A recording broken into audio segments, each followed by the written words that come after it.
over here.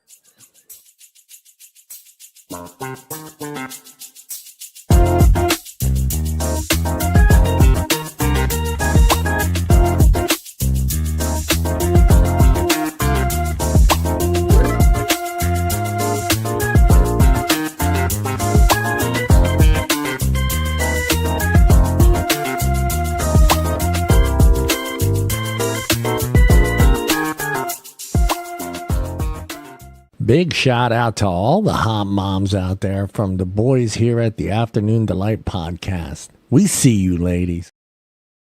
Art. I almost had that work. Hey, why is that word? I blocked that. I was getting ready to have that work experience. When this individual walks into work, we all turn into a bunch of seals. And we start yelling, art. That's really on you guys. He loves it. He loves it. I do. I don't. Hey, keep doing it. Keep doing it. We're going to keep doing it because we see the smile it puts on your face. Yeah. Almost as much as he loves Creed. Yeah, he does love Creed. He's going to admit it live one of these days on the show. I know it. I'm telling you guys. Hey, by the way, this is Afternoon Delight podcast with the boys. And to my right, Artemis Prime is going to say hello. Yo, what's up? Oh, hey, how's it going? Sexy. Do it sexy for people out there. Hello. Fuck Creed, all right? No. Oh, damn, it's only been like 30 seconds. Creed, send them tickets. Send them tickets. Yeah, I'm going to do that. I'm telling you guys, I'm going to write this real heartfelt letter to Creed and request them to come to Modesto, California for Art, who is special needs child.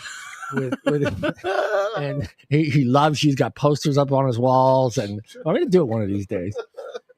And sitting next to Mr. Artemis Prime is Mr. Hunter. Hunter, say hello. Hello. We all love Creed here. Yeah, baby. Arms wide open, baby. Arms wide open. And there it is. And we cannot disclose his location because he's that popular, people. The greatest casting couch in the Central Valley. In the Central Valley, this couch has got more stains than a McDonald's table or a chicken. Use a black light, looks like a Jackson Pollock. Don't bring the black light to the casting. I had to move out of the living room today. Yeah, he moved it. Yeah, you moved the couch to the living room. Damn, dude, you're brave, dude. You're brave. I guess it kind of helps. You can open the curtains, get that natural lighting in there, right? Helps like sunbathe it, so that kind of helps. And you got your neighbors. They walk by and they clap. Yeah, that's the one. That's the one. Oh, what are we going to talk about? Let's say hello to Mallory. Why isn't this thing? Hey, what's going on, Mallory? Mallory said, I'm going to have to disconnect my cell phone from my computer because it is driving me nuts. And I think it's that one right there. Let's do that. Let's do that before we start the show. There we go. In 2025, we're going to talk about dating in 2025. Yeah. And I thought really long and hard about this because I think no joke right there. Long and hard. Wow, you guys are really slow. Do we need to introduce alcohol now? I was reading Mallory's comment. And, reading's hard. My favorite thing. Reading's hard. No. I started thinking about it. So like, well, Art's married. Yeah. He's a married man. So, you know. He dated at one point. Yeah. Well, no. This is good because he can help share some things that married guys should be doing. You know, I think we get into a rut. I'll be one of those guys that, you know, when you're married, you take a lot of things for granted, you know? Oh, yeah, definitely. So, you know, you don't think about, hey, you know, maybe it would be nice if we had a date night out, you know? I think it's happening more now today with this newer generation, taking the time to step away from the kids and everything and just, you know, have a date night and, you know, make her feel special, you know, get, you know, a nice place to eat, a hotel room. Oh, damn. Wow. Yeah, that would be nice. Yeah. Get a flashback, you know, make her feel like the old days, you know. I can't take you home. Mom's home. So we're going to go to a hotel room. I'll make it like you're role playing and shit. That's crazy. Yeah. I mean, that's not crazy. That's like you guys met at the bar. You guys don't know each other. Hell yeah. Art trying to pull his moves on his wife. Yeah, at the bar. The way you guys are saying it sounds cool, but I feel like I would have to be like, nah, get away from me. I'm married. It's a game, bro. Like, I'm always on alert. You know, she could be like, oh, why are you fucking letting some chick? She might flip it. She might flip it. Yeah, that's what I'm saying. I'm like, what the fuck? That's So- a mean wife. That is true. Can you imagine? You have this whole scenario worked out. You know, she's playing along. You get there. Hey, baby, what's up? And she's like, excuse me.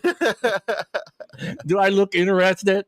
Yeah, bro, you always got to be on your toes, Then dude. you got the asshole at the end of the bar. Hey, is he bothering you? Yeah, of Now you're in a fucking fight with Yeah. some stranger at a bar Yeah. with your wife. That's why, bro. I don't, man. All that stuff should be. No, not but for me. you It's get where I'm going. I think Yeah. it's important that even though you've been married, no matter how many years you've been married, that you need to take, and especially now you're at that one stage where I was, where now the kids can be left alone. They Oh, can, yeah. they Yeah. can handle themselves. You know, you don't have to worry about the house burning down or using the Yeah. stove. You Yeah. know, so I need to be better at that, but you're right, dude. Yeah. yes, Mrs. Prime, we'll get him. We'll Yeah, get him. We'll told get him. you, man. Johnny's a wise man. We're gonna help him. We're gonna help him out. Before you know it, he's gonna have this full. I'll come and cook. How's that? And Hunter will be the waiter. That the whole point is me going. I'm just gonna take her here. I could be the bartender. I'll be the bartender. Yeah, Julian will be the Hell bartender. yeah. Julian will be the bar. He'll Yeah, be, hey. yeah, and Julian. This Come out role in a does nice not. little tuxedo. holding on. This role requires a shirt, though, Julian. You can't come out there with no Who shirt, says that? He can have the Just little a bow tie. Just a bow tie. Just a bow trying to tie. steal Art's date. trying to make make those muscles work for something, bro. and the leap over, the private areas, and then we'll be good. In 2025, dating has evolved into a dynamic mix of traditions and technology. A podcast that we're going to talk about today is dating and the ins and outs, what's going on in 2025, the terms that are being used today. Me and Julian talked there. He's gone. He's trying to get her. He's trying to get rid of the blonde that just walked in. I'm here for the audition. So we're going to talk a little bit about the terms that are used today, and I'm going to be surprised because I think the terms have changed, like when I was a kid and dating for you too as a millennial, and what Gen Z is using as terms, and for dating. And Julian talked about a few of them the other night. Yeah. And they're just kind of weird. And I know I say that weird, but I'm assuming like my parents thought the terms that we were using for dating back in the 80s was weird, Really? Well, yeah. Do you What terms? yeah, I don't know. well, I was a do kid you in the not? 80s. Okay, I remember this conversation. It's not about dating, but I remember explaining to my mom that that's bad means good sometimes. Oh, That was so like you're saying a 25-minute conversation with my mom trying to get her to understand that sometimes when we say bad, that means it's good. Right. And she's like, I don't get it. It makes it even harder when your parents are, immigrants and, they're already trying to learn English and you're fucking them up with, the slang. the slang term. Yeah. Hell yeah. It's Trying to just- give them advanced English. yeah. I mean, even you guys, even you guys have different words that you kind of use for different things that mean, other things to your parents, and you're just kind of like sitting, and then you guys get in that look to your parents like they're stupid, like, come on, dude, word. It's like your mom is in school, she didn't go to school. Like that, for instance, 6, 7. My granddaughters were here; they would be laughing right now. Yeah. So we're going to dive into that. We're going to get into the cost of dating in 2025. Hello. It's rough. Hello. And I was surprised. You surprised? I don't know. We'll get into it. But do you feel like there's a big gap between what a Gen Xer, millennial, and Bob's not here, the boomer? The boomers are using coupons, which I don't understand. What happened to her? What is he? The boomer, they use coupons. They got 2-for-1 coupons, and they're going to restaurants. They're trying to put on off the coupon. But you think there's a big, significant difference between those generations on what they're spending on an average date in America? Yeah, definitely. But I think that if we account for like inflation and stuff, it might be around the same. I feel like. But obviously, like $20 went a lot further in Bobby Boogie's day than $20 fucking unless the girls wanting to go to Applebee's and get only appetizers and no drinks, then yeah, we'll spend $20. You just this side of the menu, hun. Yeah, only the half off appetizers after 9. Like we're going out at 9. You, bro. Yeah, we got it. We'll wait. You can tell the waiter, no, it's 8:45. Give us 15 more minutes. Usually they're cool and they'll be like, you can order it now and I'll just put it in later, you know? Yeah. No, how about you, Hunter? You think there's a big significant difference on what Gen Z, Xers, and millennials and coupon cutting boomers are using when they go on a date? I don't know much about like other people in my generation, but I'd probably say they're spending a little bit more. Okay. Because at least for me, I try to be flashy. I try to show off a little bit on the date. Hilarious that you said that, because you're the generation that is extravagant when it comes out to how much they spend. You blow everybody out the doors. So it's funny that Gen Z, it's funny for Hunter to say that, because it fits right into what a lot of the statistics show, that Gen Z is like, fuck it, I live once. I'm taking my shot, where the Gen Xer and the millennials like, hey, this might not work. They're wanting to save that money maybe for later, next month, next for hip replacement. Yeah, hip replacement. And you don't use the word inflation when it comes to dating, because hoflation. My bad, hoflation. Okay, because, well, charge that whole tax. yeah. Because, I'll say why. And it's because if you use that word, from my research, when you use that word inflation in front of a date, you come off as cheap. Well, I'm not going to use it in front of the girl, but if I'm talking to just the boys, then yeah, I'm going to talk about it. That bitch wanted a $20 appetizer. I told her, hell no, you get the fish sticks for $9.99. Or the kids menu, off the kids menu. Yeah. No, she'll take a small salad, not a big salad. I will say dating has gotten more expensive as I've gotten older. Yes. Just in general, or just because you gotten older and now in general, just like older, like different things, So I've only had like the first girl I ever went on a date with. We went to a sushi place. We weren't old enough to drink yet. I had just turned. I had just turned. I had just turned 21. Or no, I wasn't 21 yet. I think I was 20. So she was 19. And so we weren't drinking. So all we got was 2 sushi rolls or whatever, 2 plates. I think I spent $50 max. $50 max. I'm trying to remember. It was a while ago. Like no, it's just we're laughing at Mallory's comment on it. Like $50-$60. Like $50-$60. Yeah. For the whole date. Yeah, I mean, it's even the word dating has changed. I mean, yes, I'm not going to pretend like there wasn't long distance relationships back when I was a kid, or a young adult. But that long distance relationship was like, yeah, I'm seeing a chick in series. That was long distance. It wasn't I'm seeing somebody all the way on the other side of the country the way it is today. Yeah. So, back in my day, series. Yeah, I met up with a chick from Turlock. Or Stockton. That was long distance, But today it's just like, I'm dating this chick, and where's she from? Oh, Ethiopia. And it's like, what the fuck, dude? Yeah. How many you can go on a virtual date? Is that what you're saying? Virtual VR romance. I mean, that's a whole different realm. I mean, I know we're getting there. I know a bartender. Oh, no. Where's my blow up button? I have a button that just makes an explosion, and I'm gonna find it. It's somewhere over here. But I promised myself not to use Art's favorite. The gong.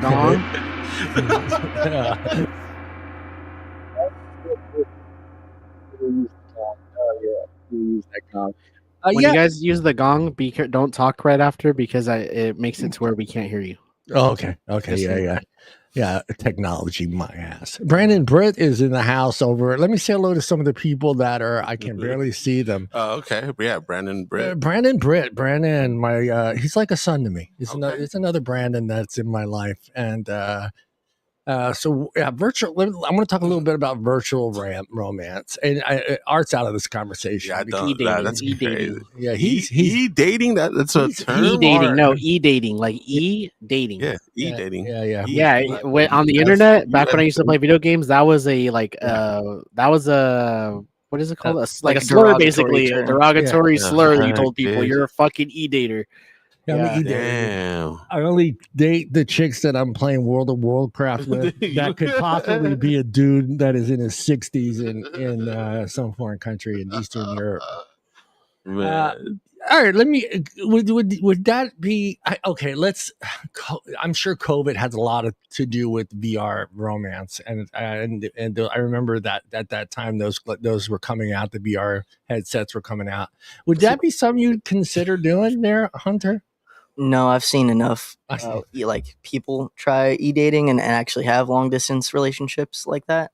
But personally, I need that physical connection. Yeah, And also, I just I don't want to fly across the country to go see. Well, you look my scary doing that, dude. Fuck no, I'm not e-dating over a VR headset. I know what I'm doing with the VR headset, and it's not with talking to someone. Oh Jesus, dude! And then imagine like you just piss them off. They could not message you for a month. And you They can never just know log where off. they at. Exactly. They can just log off. Dude. They get tired of you. That you'd never know where they went. You're like, come back. I got a new move. No, What the hell? Or set themselves as invisible so you can't see that they're online. Fuck. And she's talking to another dude. She's with old dude. She's with their ex. Damn. So, dude, yeah, or she could actually, put Sounds both like of some you in the history same VR conversation. That would just make things really strange. Like, What? all of a sudden it's a threesome in VR style, dude. Damn. And your mom walks in and you're humping the air. You got your headsets on. What are you doing, son? Dude, that sounds wild, bro. Hey, it could happen. Virtual dating, huh? That really be happening. Okay. Yeah, I mean, I get it. Like maybe kind of romantic. You're already dating. She lives here with you, but you both travel a lot. Hey, it makes sense. You guys are both traveling. So hey, VR, that'd be kind of cool. I mean, hey, each got a VR set, and you guys actually see each other majority of the time. Yeah. You physically know what she smells like and feels like. So Yeah. It's not. That she's actually who she says she is. Exactly, Right, that too. right. Yeah, she's not some guy from Because I'm thinking she's some like sexy woman, and then it's like Art messaging me. Yeah. Hey, what's up? Hey, I'd be okay with that. Art. Yeah, Art would be like, hey, Art's wide open, baby. Art's wide open. I'd be like, let's go to a Creed concert. Let's go to Creed. Damn, dude. Damn, Creed. Wear your half top shirt. And oh man, yeah. I mean, that's cool. I guess that has made things a lot easier. Before it kind of sucked. You were sitting on your bed and you're on the phone with your girlfriend and she's in the other, at work or whatever. But now you can actually put on a headset. She could be at a conference in Chicago and you could be here in California. But again, like I said, you see her majority of the time. She's your girlfriend. She actually lives in Modesto. She's not a dude. Yeah. I think that'd be kind of romantic. I won't go romantic, but kind of exciting to actually put on the VR headset, see her in her hotel room, and maybe for the first couple times, but I feel like it'd get old quick. Yeah. But she doesn't go on conferences. And then you can just kind of switch off and go, okay, gotta go. And you got that other chick that's in, Argentina. Hey, baby. Well, you gotta have them on different accounts so that way they don't know about each other. Yeah, exactly. Like, I saw you were still on. Who's Big Booty? Who's Big Booty 1947? Oh man. Cost of dating in 2025. The average date in the United States in 2025 cost approximately. Ready, boys? Take a wild guess, Mr. Art. What one date would cost? One date in the U.S. in 2025, approximately. If you're not spending over like 200, then I don't want to date you. Okay, 200. Art going 200. 200. Yeah. Talking about drinks, dinner. This is gonna prove. This is gonna prove the point. Wait. Art, aren't you the one paying for the date though? Come on, man. Come on, dude. Art doesn't do the split the tab shit. You don't go that. I get taken out, bro. Yeah. Oh, it's the other way. Yeah. Never mind. I take out all that. So no, I'm not gonna say anything. Hey, but she asked you, "Are you putting out though?" After like she's like when she got before she puts her card down, she's like, "You're putting out, right?" Yeah. She's like, "Get that 200." Yeah. Art's like, "I want steak and lobster." Yeah, I'm going for that surf and turf. I'm going for those I want some Long Island iced teas. Yeah. You better fucking wow me, bro. I'm a good ass date. So 200. And I'm good in bed. So hold on. We need a fact check for that. We need a fact check. We need to find some exes. Hey, you know what?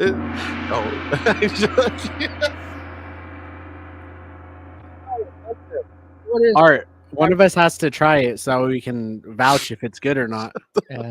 He should come with some sort of, a flyer or something. Yeah. Hey, dude. Hey, These dude. these are my accomplishments. These are my do's and don'ts list, and this is my safe word. Creed. Pineapple. Creed. All right, Hunter. What is the what do you think the approximate average cost of a date is in 2025? Shit. 165. 165. All right. Like the all fucking right. prices right now. I like that. Yeah. Of course, the I got banquet beer, a the couple course beer. banquet hats. Hell yeah. Liquid gold. Julian, our other Gen Zer, what is the Well, average approximately? I'll say plug to our old show that we used to do, but I believe when we did it, it was around 140, 150 or something like that. Oh, hell yeah. Okay. Friday night BS show. That was a great that was show. the dirty show. This one that we don't get dirty here. Nah, we're good boys here. We're good boys. It is 168. Ding ding ding ding, Mr. Hunter. Yeah. That was close, yeah. Yeah. Come on down. Yeah. But it is specific to your location, generation, and the nature of the date itself. For example, Gen Z reports spending more per date than other generations, while millennial men in committing relationships spend the most per outing. So yeah, see, that's what it was. I think I was adding the gas tax to that 160. The so California gas tax, 200. You know what I mean? Because like, yo, I got to pick you up. We got to drive. Like, gas costs money, bro. Well, you know what? Shit. Actually, I find that like it depends on how you met the girl, but a lot of the times the girl doesn't let you pick her up on the first date. Yeah, that's true. That is true. Because they don't want them to know, because a lot of guys are weird and will like do weird things. So they like a lot of the time. I've only ever had one girl let me pick her up from her house. Dude, Julian, you completely just completely put us in one whole group. Guys do weird shit. No, okay, not. I don't think it's every guy. I do think that there is but there is a lot of weird guys out there that don't have experience with talking to women, or when they get that little bit, their mouths start watering and they become weird. Like I'm sorry, like I know weirdos. Yeah. Like no, you're like, right on. You are absolutely right. You're right on. I mean, if I were a woman in 2025, I don't think I would have a guy pick me up on it'd be a couple days before I'd have him actually know my exact location of where I live. Yeah, I don't think mine is the guy with the feet. Oh, my problem with my generation is trying to steal half of them don't have license. Yeah, you don't have a license, so you got to depend on the Modesto. No, to drive all the way to fucking Ripon. Even the ones that have a license, they'll have you pick them up down the street from their house. Like they don't give you their exact house. That's a weird feeling, though. You know, hey, pick me up on the corner of 11th and 9th Street. You know, I mean, 9th Street. Well, and how much do I have to bring when I pick you up? Are you working or what? Well, you got to bring 300 when you pick them up. Yeah. I take credit cards. I'm only 2. Yeah, you salute. There you go. Or how much is the 30 minutes? Is it like 200 instead? Oh no, it's we won't get there. We should do a show on the cost of prostitution. Yeah, we need to find out. We'll send our man on location, Bobby Boogie. We'll send Bob out there. No. You need more samples. You know, they might charge 2 different people different prices. So I'll go out there. Okay. Hunter's they might charge Bobby more because he's older. Yeah, all of us they think he has more money and see who gets the best price. Yeah, that's it. I think Hunter would win in that because the girl would just look at that face and be like, "Oh, look at this cutie! I gotta ruin him. I gotta wreck him." So I think Hunter gets in cheap. I can almost see it all. Look at this. All I got to do is go down to those motels. Yeah, he's like, "Oh, I want to break this little boy." Hey, if they're at the cheap ass motels at the bottom of Turlock, you don't want those ones, man. No. I'm talking the one downtown Modesto. That's not any better. I don't think either. I don't think those are any better. Downtown Modesto, okay. That can happen for a cheeseburger. You got to go to. Is this Big Mac? Who knows? You could be king for like a week. Honestly, those girls that'll do it if you just take it in and out.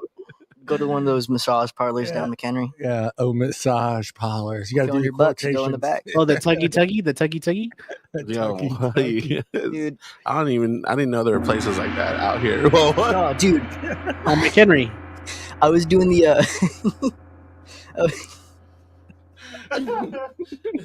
Kentucky. I just imagine them hitting that when they're done, dude. That's crazy. That's like the sign for the next customer. No, that's like as you finish, they hit it. You know, like you're finished. You know, finish now. It makes it feel so special, dude. It's like you're on some Buddhist fucking monk's mountain, and you just got to come, and they go, here you go. Oh man, that right. Next. You guys are terrible. See what you do? You bring the show down. I think about like when people like at places when you do the tip, they like ring the bell or say some shit, dude. It's a gong. Yeah, Those videos you see where it's like, this guy just left a $10 tip, and then they bang the gong like a bunch. It took $20 worth of towels to clean up. Overall average, the 2025 BMO survey found that the average American spends $2,279 per year on dates. What's that number again? $2,279 per year. Shit, Damn, that's scary, bro. With the I average save being that much every year. that's fucking car insurance, man. No, I'm kidding. They should have, dude. I want to do that. I'm just gonna share $1 million idea.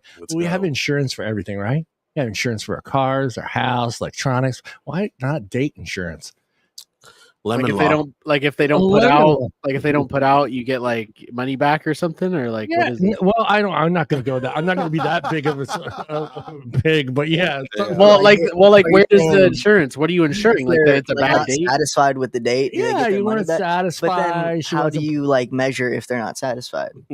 I don't know. You have to figure. You go to court. But then you have legal fees and all this other thing. Oh no! But also, if I'm paying for the date, why does she get anything? Yeah, exactly. I should get my money back. Like I want my money back. Actually, yeah, exactly. We should bring this up. It's like a refund thing, dude. It's like, hey, this date was terrible. You know, she wasn't pleasant. She had no conversation. She didn't like her Applebee's appetizer. Yeah, she tried to order off the big boys menu. I don't know. Insurance for that is you go, hey, we're going to split the bill. That's the insurance right there. That's the insurance over there, right there. I just want to know: have you guys ever had a bad day and just walked out? Like just almost. No. Almost. You never had a bad day and just walked out. Yeah, almost. Just me. I was almost going to pull the scene from Fast Times in Ridgemont High and pretend like I didn't have my wallet. Oh shit! I was going to do that. I was like, oh shit, I'll be right back, and then not come back. You just see your. And she's got that look on her face like that fucker ain't coming back. Hell yeah. And he got the surf and turf. What an asshole. Generational differences. Was that me? No, I think that was my Mount movie. My bad, I was moving. Oh, okay, all right. I was tripping out there. I thought somebody was. Julian dropped his weapon. Fucking He dropped his insurance card. Gen Z spends the most on dating with an average of $194 per day. Gen Z, wait, they spend what? How much? That $194. Oh, so my number. Yeah. Hell yeah. What the hell are you guys doing? What fucking kind of dates are you guys going on? Like, what the fuck? Yeah, damn, Julian, we all don't meet up at fucking In-N-Out.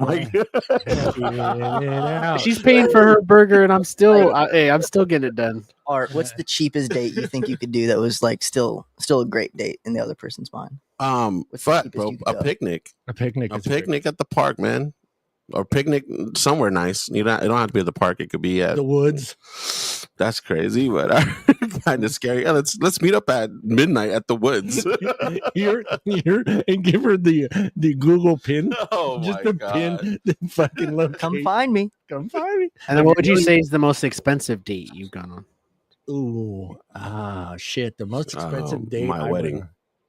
No, that doesn't count. No, we're saying just a date. He's still paying for that one. Sorry, Mrs. Art. No, shit, man. I don't know. I didn't really ball out like that. I'm not gonna lie, but yeah, I think good 200 is a good about right. Mine was probably close to I want to say I did the math too. It was close to like $700 something, and that was dinner in San Francisco, tickets to a show that was there in San Francisco at the I forget what it's called. God damn it! But it's opera. And did you stay or no? Shh.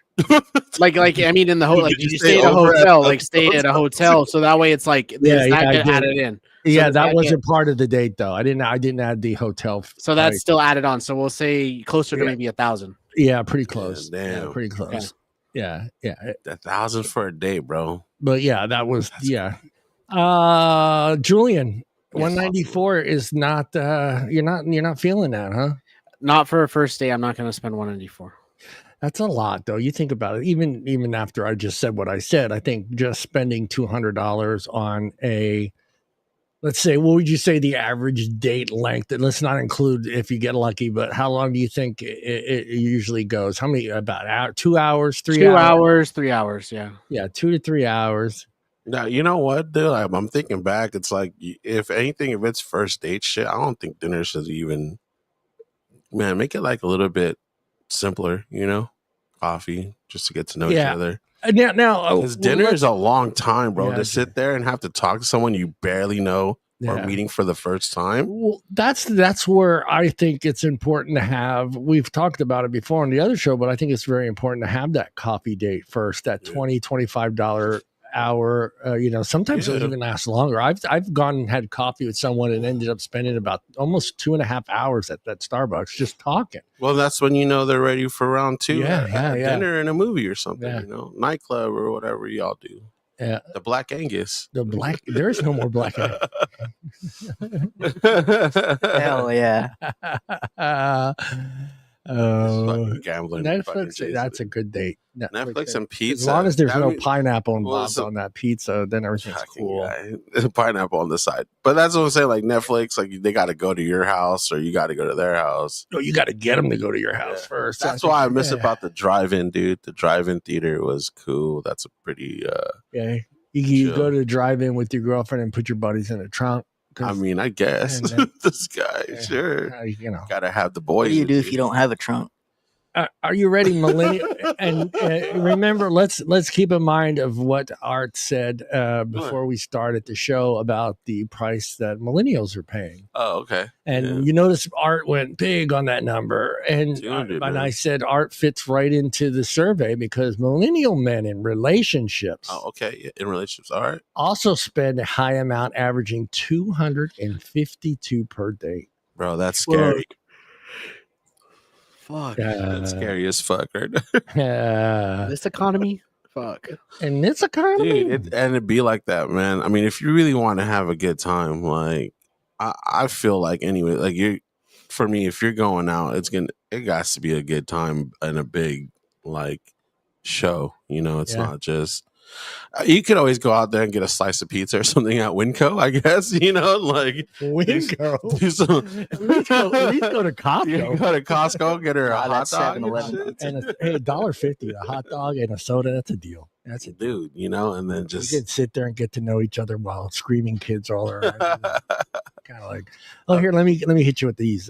But I'm thinking like I just did the quick math, like with movie prices nowadays, and I am older, so I'm thinking about maybe drinks at a bar. Yep. Either of those, and then are going to cost a lot of money. But then when you combine them, that's I could see spending over 200. You think about just drinks. 2 drinks are going to cost you anywhere from $36 to $40 something. Especially if you're two at drinks a piece. 2 drinks a piece. And you got to go to a nice place. You can't be taking her to some hole in the wall. Yeah. Shout out the White Elephant. You know what I mean? You can't just be taking her. You got to take her somewhere nice, bro. All right, Art. I'm going to give you 2 options here. This is not a first date scenario. This is, let's say, a month and a half into the date. All right. Dinner, a movie, or concert. Dinner, movie, or concert. I get it. All really depends on the person you're dating. But for me, I would pick concert. You pick concert. Yeah. How about you? Probably either dinner or concert, but between those 2, I go dinner. You go dinner. Yeah. How about you, Julian? If you had the option, either one of those 2, would you go to a concert or take her to dinner? I'm not much into like loud noises, so dinner. So dinner, yeah.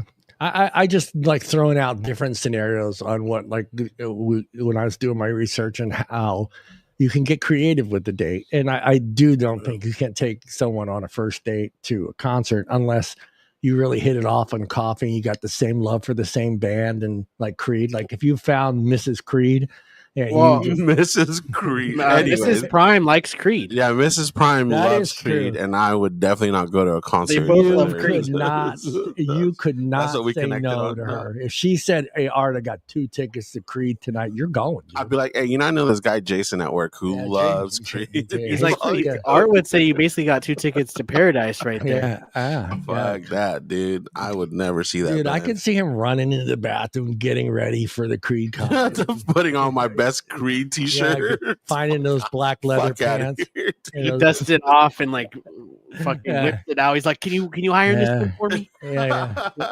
his leather chaps, fucking his, Assless leather vintage- chaps. See, like Mallory, she wants to go to the movie. I don't know. Did anyone choose movie or did we all? Julian chose movie, and I get where Julian's going. I'm like, how are you going to talk while doing a movie? Well, You that's can't why you go to talk. dinner after. You go Yeah, movie yeah. first, dinner after. So at least if you don't have Yeah. much in common with her, you have something to talk about, which is Yeah. the movie.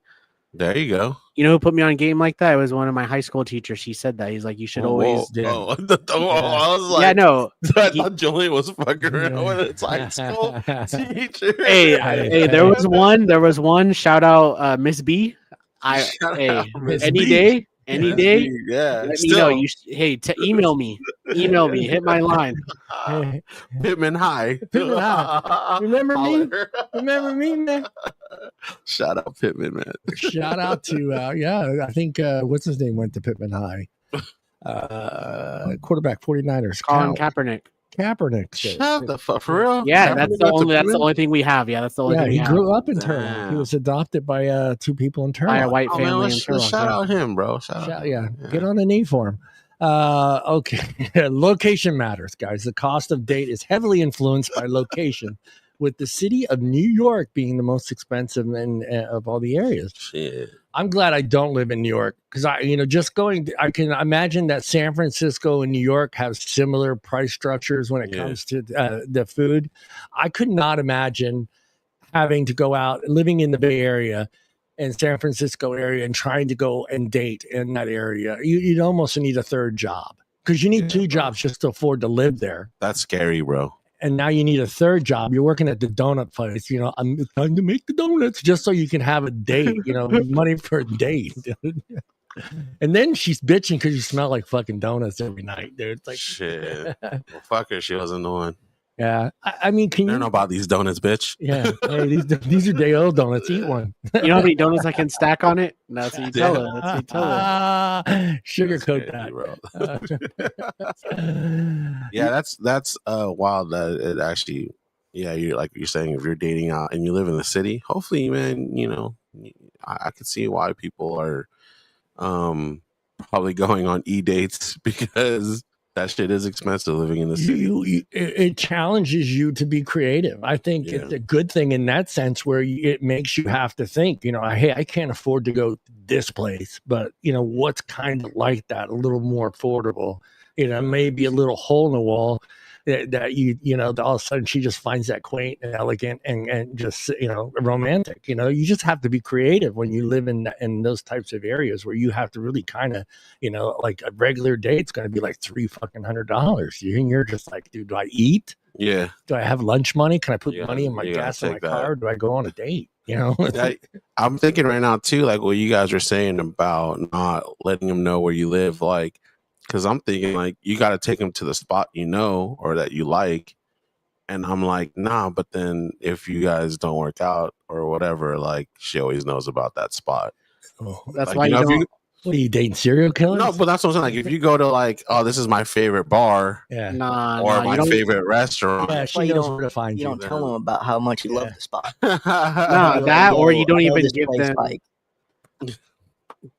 Don't give them the good Shut spot up, right Jason. away. You gotta wait to do the good spot until after you guys are dating. You do not Yeah, the places that you gatekeep. You don't do it until that girl is gonna be Okay. your girlfriend. Yeah, You you got to taught me something. Yeah, you don't definitely. want her to know all your location because if it doesn't work out, she knows where she can find you. So you kind of have, exactly. She can come across. Hey, I know he's going to be at at this restaurant or this bar. Right. Or you just, and bro, she ends up taking another date there, some shit like, yo, you fucking ruining it, bro. Well, I'd here's crash another out. thought. Here's another thought, though, guys. Just talking about places like New York and San Francisco, Chicago, L.A. Chicago. Yes, these are places that the cost of a date is going to be astronomical, to say the least. But then you're challenged because these women that live in these areas are expecting certain things. Yeah. Is that safe to say, Julian? I don't Where, want to put like, it. Yeah, what since we areas? live in Chicago, Julian. No. But you know where I'm going with the chick that lives in L.A. and San Francisco and New York is tailored to a certain way a date's supposed to go, where she's supposed to, how much money you're supposed to spend. And so now it's your obligation to kind of meet those expectations that she has, which may be a little different than, say, the girl that lives in North Carolina. I think it depends, and the reason why I think that it changed a lot, especially for people in my generation and how like where my age is at, is the internet. So like they see that like there's these girls that go on these extravagant dates by like dudes that like they make good money, like, and that's cool for them, like, or they have trust fund money or etc. But it's like I feel like you hear a lot, especially like where it's like, oh, a dude has to make six figures, or he has to make this, he has to have this, he has to have that. And I've even heard girls say is like, why should I bring anything to the table? Like, what? I'm not a waiter. Like I've heard girls say that. Yeah. And it's like Wow. they almost have nothing to offer for like what they're wanting, but they don't think that they should. Right. Yeah. They feel like they're entitled to it. I've heard women say this to me, and obviously, like I don't talk to them for very long after that. But it's like, right. That's hella scary. It's scary that they put this number in their head, and some of these, and we're not saying it's all women. Some women have this expectation of what they think they do deserve, and I get it. Everyone deserves what they think they deserve. I'm not going to say you don't deserve something, but don't make it to where it's so astronomical that you're going to be single, girl.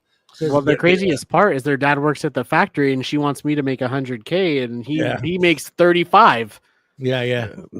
But your dad somehow got you in college, paid for it. Probably bought you a car. If you didn't make that much, then I mean, it's free because you get college aid. Yeah. But she's expecting a dude that makes six figures. You ever heard of what Mallory's talking about? That fucking 666 rule. Yeah, we have the rules. Me and Julian have done the 6-6. Whoa, yeah, for real, that's a real thing. I'm out the game. Yeah, bro. you're out. 6 inches is too much for Art. He's got to cut that. I'm off all three, bro. 6 foot, 6 inches, and fucking 6 figures. Nah, Art, it's not 6 inches. Art, it's closer to like 8.5, bro. Oh, No, we talked. Remember, Julian, we talked about the 777 rule. Yeah. A date every 7 days, a vacation every 7 weeks, and it's like a overnight every 7 weeks somewhere, and then like a big vacation every like 7 years or something like that. It's pretty crazy. I do remember that episode. Yeah, and my wife got mad at me about that. Yeah, she said, "What the hell? You're slacking, dude. You're 2 years behind. Get her moving, Art." It's like it's been 21 years and I haven't even gotten a vacation. Hey, and going to Costco doesn't count. Yeah, but it takes a special person to go to Costco, dude. They need a membership. You know what I'm saying? So it's members only. It's a members only special place, bro. When you get in I that, only date people from Costco. There you go. Yeah, if you're a Costco member, you got a shot at Julian. Hey, I have a Costco card. Just know, ladies, I'm a Costco hoe. Just know that I'm a Costco. I can see Julian's current membership has privileges. Oh yeah, that's on top of his resume right there, highlighted, bold. And also, members only I have date insurance, so if you fuck this date up, I'm covered. That date insurance is such a good idea, bro. Geico, get in on it. Yeah, a little lizard following you around on your date. Is it Lizzo or a gecko? It's a gecko. It's a gecko. Lizzo's a Lizzo following you around. So I gotta pay for her shit too. Hey, I wouldn't mind. She's actually, she's skinny now, so that means it won't be as much. No, Lizzo is awesome, bro. I'd love to just chill with her. Yeah. Lizzo went on her weight loss journey. Just remember that, guys. Yeah. Ruined it. Yeah, maybe she get a shot at the casting couch there in the undisclosed area. Hey, she could fit. She could fit. Yeah, you won't have to add another section. Again, look. So let me get, you already stated your feelings towards that type of date where she's and do you feel like it's good that she got that out of the way right away. Like, hey, you need to make $100,000 a year. You need to have your own place. All these things that you're going to date. In a way, it's good because you're avoiding that nonsense that you're going to have to go through or try to achieve, and just all you're doing is burning yourself. You just maxed out your credit card because you think you got a shot at this girl. Well, no, I think a lot of girls won't say it right away. I've never had a girl just like outright say it. It's always been like that. Those are things that they expect. But also the way that they determine where you're at in life is by seeing how much you're spending on the date. So if you take them on a date and you like, I've had girls say this, that they think that I make good money because I tip good, which means she was watching me tip and she realized, okay, this dude didn't just tip $10. He actually tipped the 20%, which means he has to make at least decent money to be able to tip that. So it's not that they're asking what you're making, but they're looking at other things to see where you are in life. Well, too, you think about it too. It's like, even I'm going to say the word, when you're out on the prowl for us guys, we're not going to the bar. We're not going to hang out at these places. Where are you going on the prowl? Well, no, it's also fun. Oh, no. Wait, like Barnes and Noble. That's a good one. But but we're dressing up. So we're not wearing our daily shit, So Julian, he knows where I'm going with. You're going to have your best shirt, your best pants, your best shoes. You're going to have that nice watch on. My special chonies. Yeah, you're going to have your special edible underwear that you're going to wear. You guys wear underwear? So you're already, and then you're tipping well. Jesus Christ, Julian, you're killing these girls. They're so confused. They don't know what the hell's going on. They're like, look at the way he dresses. He's got his fucking Rolex watch on. He's driving a beautiful car. Well, I show up in the hoochie daddy fit. Yeah, there you go. Your shirt buttoned down with a little hair chest and a little cross on there, and you're like, hey, girl, Yeah, that sounds scary as fuck. Yeah.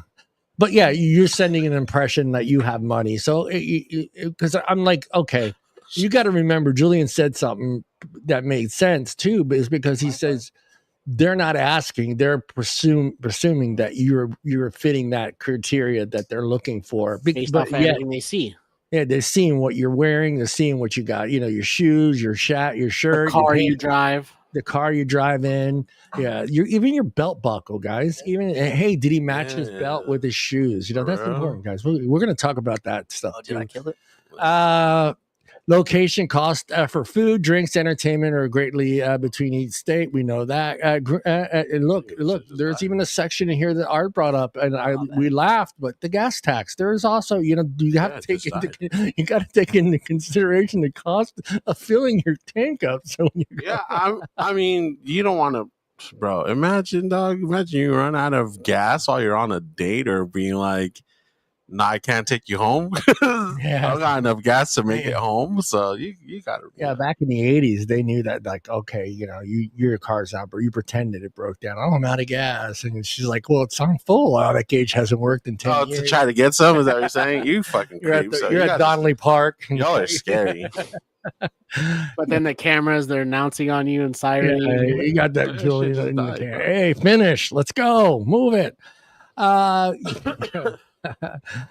Okay, this is something that's brought up, and Julian is talking. But would you feel comfortable, Hunter, to discuss your finances openly before going out on a date? Before the date? Yeah, before the date. Like, is it naturally brought up, or is it it's just naturally brought up? Let's just say she naturally brought it up. Is that something that would you think that may help the date or may change your mind about the date? I mean, I'll openly talk about my finances with them, but whether that affects their idea of it is their problem. Right. That's how they look at it. Yeah. How about you, Julian? No, I don't discuss my finances with anyone. Yeah, I don't think discussing your finances. That's between me and God. That's between me and God. Yeah, and mom. Well, I don't live at home, so it's only me. No. But mom always knows what you're making. Okay, they do. I don't know how they do it. They just got some inside guy. I think they hire Randy. To find out how much your PI buddy. How much the children? Last episode, Randy. How much their children are making? Hell yeah.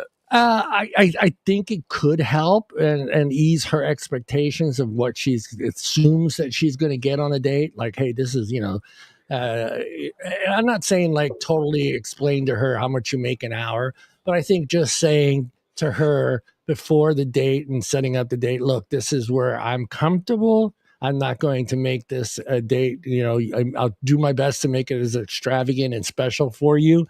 But this is what this is what I'm willing to spend. You're being that honest on the out the rip. I think it could help. I think if like Hunter says, if she takes that as oh, now you can't afford me, then hey, you didn't waste $150. You That's can true. find someone else that you can go get a slice of pizza at Costco with and a hot dog and a soda. So I think I don't think it should be openly, right? I don't think you should be like, this is what I make an hour, this is what I make a year, and this is this is my rent, this is I don't an official completely breakdown of your whole finance. Just letting her understand this is what you can afford. Is this going to meet your expectations? If not, you know what, let's not waste each other's fucking time. Damn. Well, it's also one of those things, like, I guess, okay, so I've had girls assume what I have based off of, because I mean, I don't lie about I live on my own. Even though I have roommates, I do live on my own, so I pay rent. I don't live at home with my parents. I have my own car. I do drive a nicer car. I do obviously work a 40-hour a week job. Like, I do work a job. I am a supervisor, so it's like there's things that like do make it seem like I make more. Like, I do think that I've met girls that assume that I have a lot more than what I actually do because of the things that I have. Pause. But you're not doing that to influence a better date. You're doing that because that's what makes you comfortable. That's what makes you happy. It's not Julian isn't living on his own. Julian isn't making this money. Julie isn't driving this car. Oh, it's not for the women. That's right. It's for your personal pride. Your happy. The way that I feel about myself, my pride, how I feel about myself. For yourself, right? And I think, do you feel like that girls think that's what most guys are doing? No. Most I think that I am above most, not that I'm above them in the sense of like I feel that way. I just think that like if a woman was to look at me and compare me to other guys my age, I do think that I would rank a little higher, only because a lot of guys my age don't live on their own. A lot of my guys my age are sometimes still in school or like aren't working full-time jobs, like, or like they don't have a car, they don't have a license. I think that I have a lot of things that put me up there. Like, I do understand, like, at the end of the day, I can understand why a girl wouldn't want to date me. Like, there's reasons why, obviously, but I do think that I am a catch at the end of the day. Yeah, I'm with you. Catch. Julian's a catch. Absolutely. Julian's a catch. Julian's a catch, bro. Salute. Supervisor, driving a Lexus. Yes. All the other shit. I know how to work on a car. I can, like, when I had a girlfriend, she never did anything for her car. I always did it all. He can cook. Oh, Julian can hella cook. Yeah, he'll cook the shit out of chicken in like 150 different ways. Just don't add broccoli. You should not have broccoli and cauliflower on your first date. You just hate broccoli. All right. Julian is a catch. But ladies, that was he's a catch, for sure. He's a catch. Hell yeah, bro. He's a catch. But yeah, like I was trying to stress that, but because I think a lot of times we do things as men because it gives us pleasure and it makes us happy to have these things, because a lot of times you're trying to outachieve your parents, correct? That's like the goal for every parent, that their children should outachieve them. Yeah, which is scary. Getting a better car, getting a better house, getting a better wife, if you marry a Ford, try to make her into a Cadillac, all those things. There's ways around that stuff today. So, but we do those things not so weak. And I'm not going to say like all guys are this way, but I think a majority of guys are doing things for themselves. The self-gratification, this is my car. I worked my ass off. I deserve this car. I deserve these shoes. And only girls get away with that. And I can't stand that. Like, a guy is like, oh, they're doing this to get laid, where a girl's doing it because she needs that dress. She needs those 250 pairs of shoes. And it's all cool. I'm going to get myself in so much fucking trouble on the internet. Let me shut up. Go to the next topic. A successful date doesn't always require spending a lot of money. Focus on building a strong connection with your date. There you go. Yeah. The cheaper, the better. Yeah. Like this was Mr. Creed, Mr. What? Creed, Mr. No, don't even, huh? This was Mr. Art's line to Mrs. That's Art. scary, Hey, bro. man, you like Creed? Shut the fuck. The You want to listen to some Creed in your car? Because I didn't have a car when I met Mrs. I got a Creed tape. When I met Mrs. Prime, I was just on my BMX bike, bro. I was a humble fucking bro who had nothing Bertha. in life. But I had I was on my own. I had roommates and stuff. Like I had a savings. Yeah. job. But I did not have a car. Shout out Art Savings. Shout out to you, RIP. Yeah, RIP. And Bertha, what I was kind of saying is like, I'm not saying like every guy, well, a majority of psychiatrists say that most guys marry their mothers. So, I believe that. Yeah, most women marry their fathers. Yeah, I believe that exactly. too, So wouldn't you, as a dude, want something better? Nah, dude, but look, yo. I think what that just means. yes. I for sure need something better than my mother, for sure. Exactly. That's what I'm going with. I'm killing these guys. Yeah, that's a piece of meatloaf. God dang. Sorry, I'm just like picturing somebody when you say that, so it's cracking me up. Peas on that meatloaf. John's all, Ma, I fucking hate broccoli. Hey, yo, I don't quit calling people daddy. I don't want you calling me. No, that is such a weird dude, thing. I'm definitely not. I know Julian loves being called daddy. We do it at work all the time. Yeah. Whoa. Hey, daddy. Hey, that's just my supervisor name, right? Hey, Big Daddy Julian. I'm gonna call him daddy because he's replacing my boo. So he's gonna I went from boo to daddy. Yeah, that's scary. That is scary. Boo daddy. Who's your boo daddy? Boo daddy. All right, let's get back to it. We can't help it. It's 2025, right, guys? There's a lot almost 2026. Almost 2026. There's a lot of available men out there. There's a lot of available women out there. Most guys have gotten tired by the local breed or the local whatever you want to call it that live in their area. So dating apps are created. So we're in the dating app realm where it's possible now. Shout out Grindr. Yeah, shout out to Grindr, not Tinder. That's Tinder. Art's. That's where Art's going if him and Mrs. Prime get divorced. But Grindr. Oh shit! Don't get in trouble, John. Women out there everywhere. Yeah. So, we joked in the beginning of the show where long distance relationship back in the 80s was me and Modesto dating someone in Turlock. That was a long distance. Now that has completely changed. There's a huge world that is open to all of us. There's women all over the world. There's men all over the world.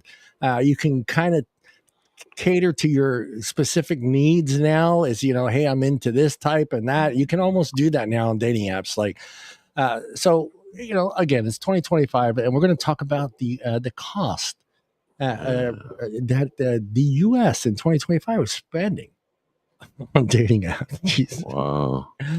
The study found that the average paying dating app user spends about $18 to $19 a month on a subscription. Now that's just the basic subscription, guys.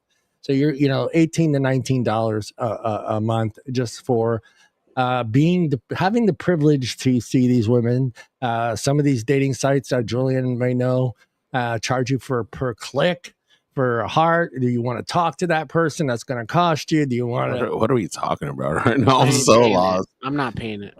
Yeah. Dating apps. Wait, dating apps cost dating money? apps? Yeah. No. They're free for the most part. You have to pay for extra stuff. Like if you want as many swipes as like unlimited swipes or like see who swiped right on you without you swiping right on them. Yeah. But even in the fog of war, you could see the whale. They call it the a la carte. They call it the a la carte feature. So if you want to be able to, like what Julian is saying, if you want to know who's viewing your page, you got to pay for that. If you want to be able to talk to somebody, you got to pay for that. Bullshit. If you want to be able to swipe right on every single chick you see, I don't know why you'd want to do that, but if you wanted the ability to do that, cast a big net, you'll catch a bunch of fish. No, we proved it. But never a whale. Yeah. Hey, even in the fog of war, You For can see the whale. that girl, you're gonna pay extra. Yo, that's crazy, dude. That's kind of scary. For your daddy. That's kind of wild that you pay for dating apps. I never heard of that before. Yeah, it's I pretty didn't much. even know. Yeah, It's pretty gotten much. some of my friends. Yeah, it's pretty much like I thought you guys Julian were talking saying. about some kind of The other basic subscriptions. features that you get on the dating apps, yes, those are free. It's free to join. It's free to to look at profiles. But if you want to be able to, like I said, swipe on every single chick or actually have a conversation with someone, you're going to pay for that. If you want to know who's viewing your profile, you have to pay for that. It's insane. How much of a charge is it? We're going to get to that. Many dating apps, premier tiers are more generally $10 to $40 range. So $40, $40 a month. Love isn't cheap, Art. bro. Love That's isn't scary. cheap, dude, yeah. So and then Go hit on like every McDonald's fucking employee ever. is your cheaper. date worth a Happy Meal? No, I'm kidding. Yo, I rather date want date the someone from chicken McDonald's, nuggets. bro. They're making good money at McDonald's nowadays. $20 bro. an hour. Nuggets. You know what I'm saying? But let's not forget there are the what I like to call the VIP Ooh, dating apps. that's which, OF. You have to be privileged to be in these dating Really? apps. So you have to have a college degree. Some of them require Shut college's the front degrees. door, Some of them for real? require you have to make a certain amount of money. These are VIPs. These are executives, people in high-end jobs that don't want to date lower-class people. Hey, Bertha, thank you. I'm gonna look at eating M&Ms differently from now Yeah, on, and I think I'm not gonna do it. Yeah, she doesn't want to date the I'll white look at trash Marshall guy. Mathers Yeah. a little differently now. Yeah, she doesn't want to date the white trash guy from Modesto, so she's gonna have one of those exclusive. Facts. Bertha Ages. said he's got to make 7 figures. That's what Bertha Yeah, said. facts. And she seven deserves it for figures. sure. I think she got 7 figures She mixed up deserves with that 7 seven, inches. seven, And, seven. and be a dad that stepped up. Yeah, for sure. Yeah, I think she meant And 7 someone inches. that's 6'7", that'd be crazy, huh? 6'7". 6'7". I don't know what that. I don't know what's fuck going is. on with my hands. Yeah, and I told the kids that this. Never mind. Yeah, I'm not gonna go there. like with some giant balls. Have you ran into any of those VIP sites? Have you looked into any of them that are? Yeah, have you seen any of them?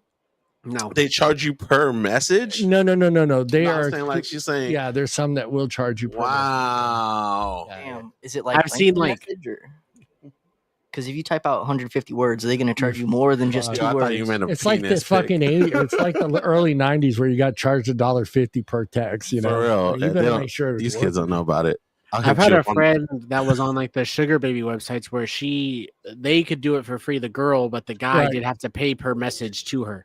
Right. What? Most of them are like Yeah. that, Julian. I think Bruce has brought that up on a couple of occasions on the BS show where there's a few apps that let the women they're free. They're free. Open Clark. They have access to everything. So Yeah. Well, women on most dating apps have access to either Tinder, they get unlimited swipes because there's less women on these apps than right. men. There's less women. There's a lot more men. Ah, A lot more men are uh-huh. on these apps, so it's catered towards women. Or they even have apps where the woman has to message the guy first, or has to make some kind of move first before a man can even Yep. message her.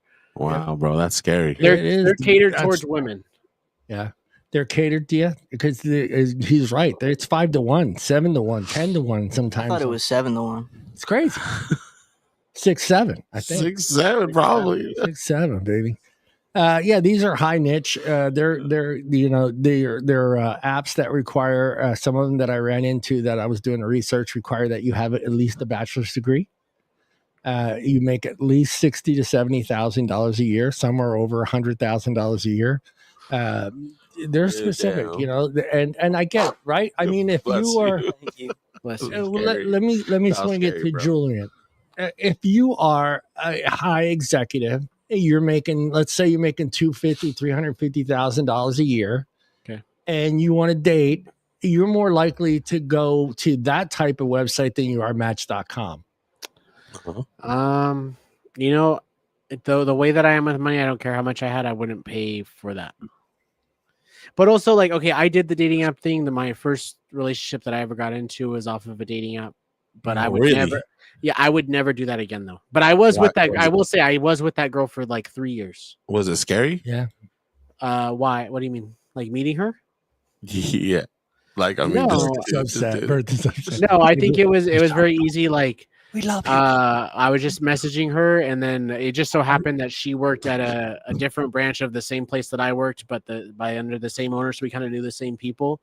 Okay. And so it wasn't really that bad. But like, I think messaging people online is a lot easier than like approaching women. Right. Like I can message a girl on girls on Instagram all day. I'll send out 100 shots a day if I wanted to. Whereas like if I'm at the bar or the club, I'm not throwing out a fucking 100 shots in a night. You know. Yeah. How many can I Every handle woman there face to sees you walk face? up to I every want other to be. woman. I want to be Yo, around. that's the funnest shit though. When you actually, because I've seen it at bars where dudes will strike out and then they'll just go to like the next person, and it is entertaining as Well, fuck. you work your dude. way to 1 o'clock.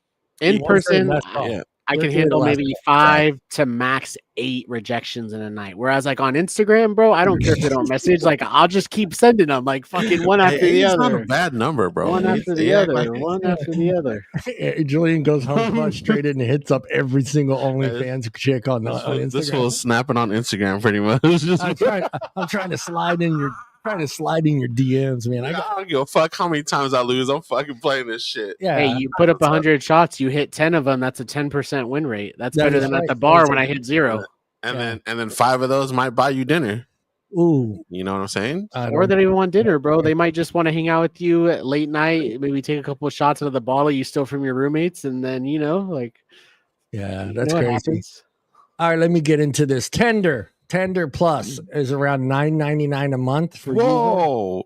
A month? Yeah, a month. Oh, I'm sorry. I think it's $9.99, $10. Dude, how many people out there forgot to cancel that? And then like their girl sees it right after they start dating and then starts pressing them on. Bro, a billion.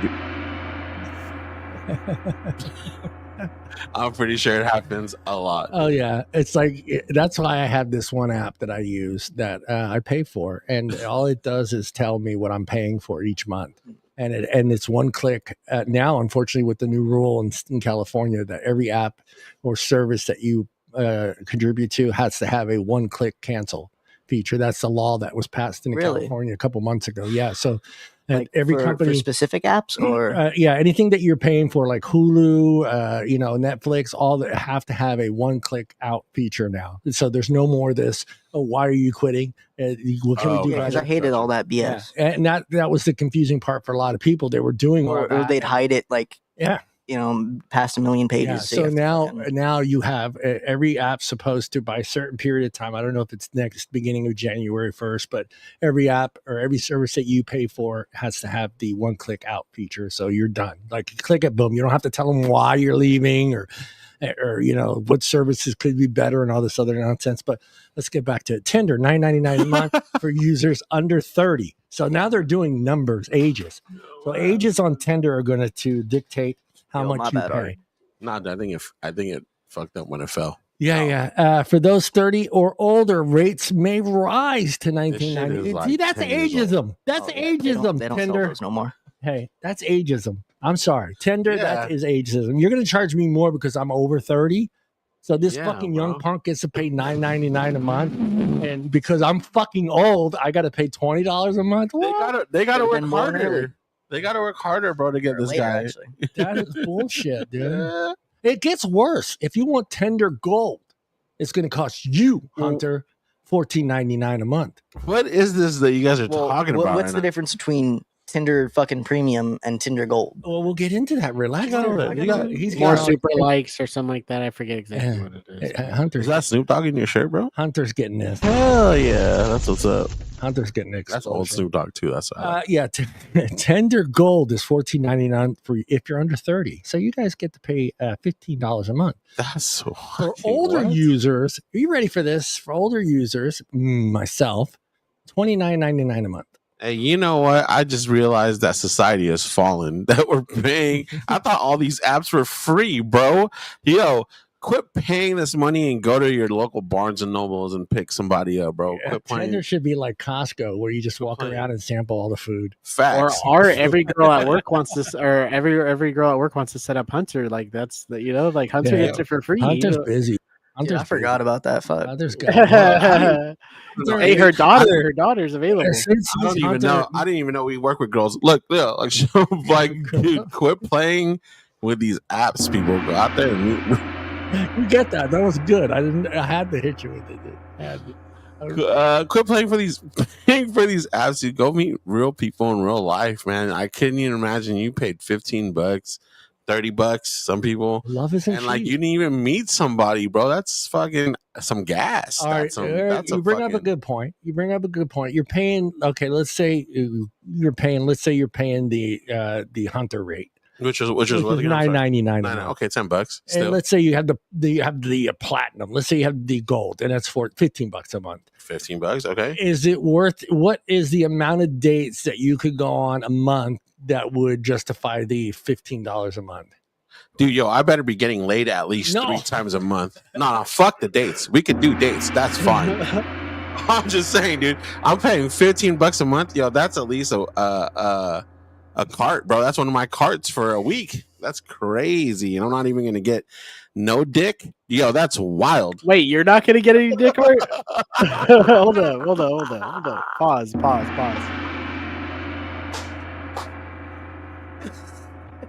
I'm gonna cancel my Grindr subscription, bro. That shit's fucking bullshit. Hey, guy, he's tired of playing for Grindr Plus. Art plays both sides. All right, let me go to Hunter. Hunter, you're paying the No, because it's like that line from Superbad where it's the two cops and what's his name, Fogel. In the bar, and they're like, it was a turning point in my life when I found out not to pick up girls at a bar. I feel like it's the same for dating apps. Yeah. You don't want to. The selection there is not what you want, and it's not the wife type. I feel right. It isn't. Let's that's if you're looking for the wife type. You're probably just looking at There are certain apps that you're going to go on for those type. You're going to go to you're not going to Tinder. You're not going to Hinged or all these other. You're going to like Match.com. You're going to Christian Mingle, Cowgirls.com, whatever. You're going to those kind of sites. Cowboydatingonly.com. Yeah, they've got those. Farmers.com. Yeah, farmers.com. That does work. But hey, what is the amount of dates that you would be happy with paying $9.99? If you went on one date a month, would you still think, hey, this is worth being on Tinder? What is the amount that would for me? No, I'm not paying $10 a month. Yeah, $10 a month. If I'm not going on 2 dates average every month, even average, actually 2 dates every month. 2 dates and a month. I'm gonna cancel that. Yeah. How about you there, Mr. You too fall into the $9.99 a month category? None, because I got a girlfriend off of Tinder paying nothing for like any Tinder premium or gold or anything. You can get dates easy. It's not that hard. Like you just have to have a little bit of game and set it up. Like it's not that hard. Yeah. I don't know what that was about, but cheap. Yeah, dude.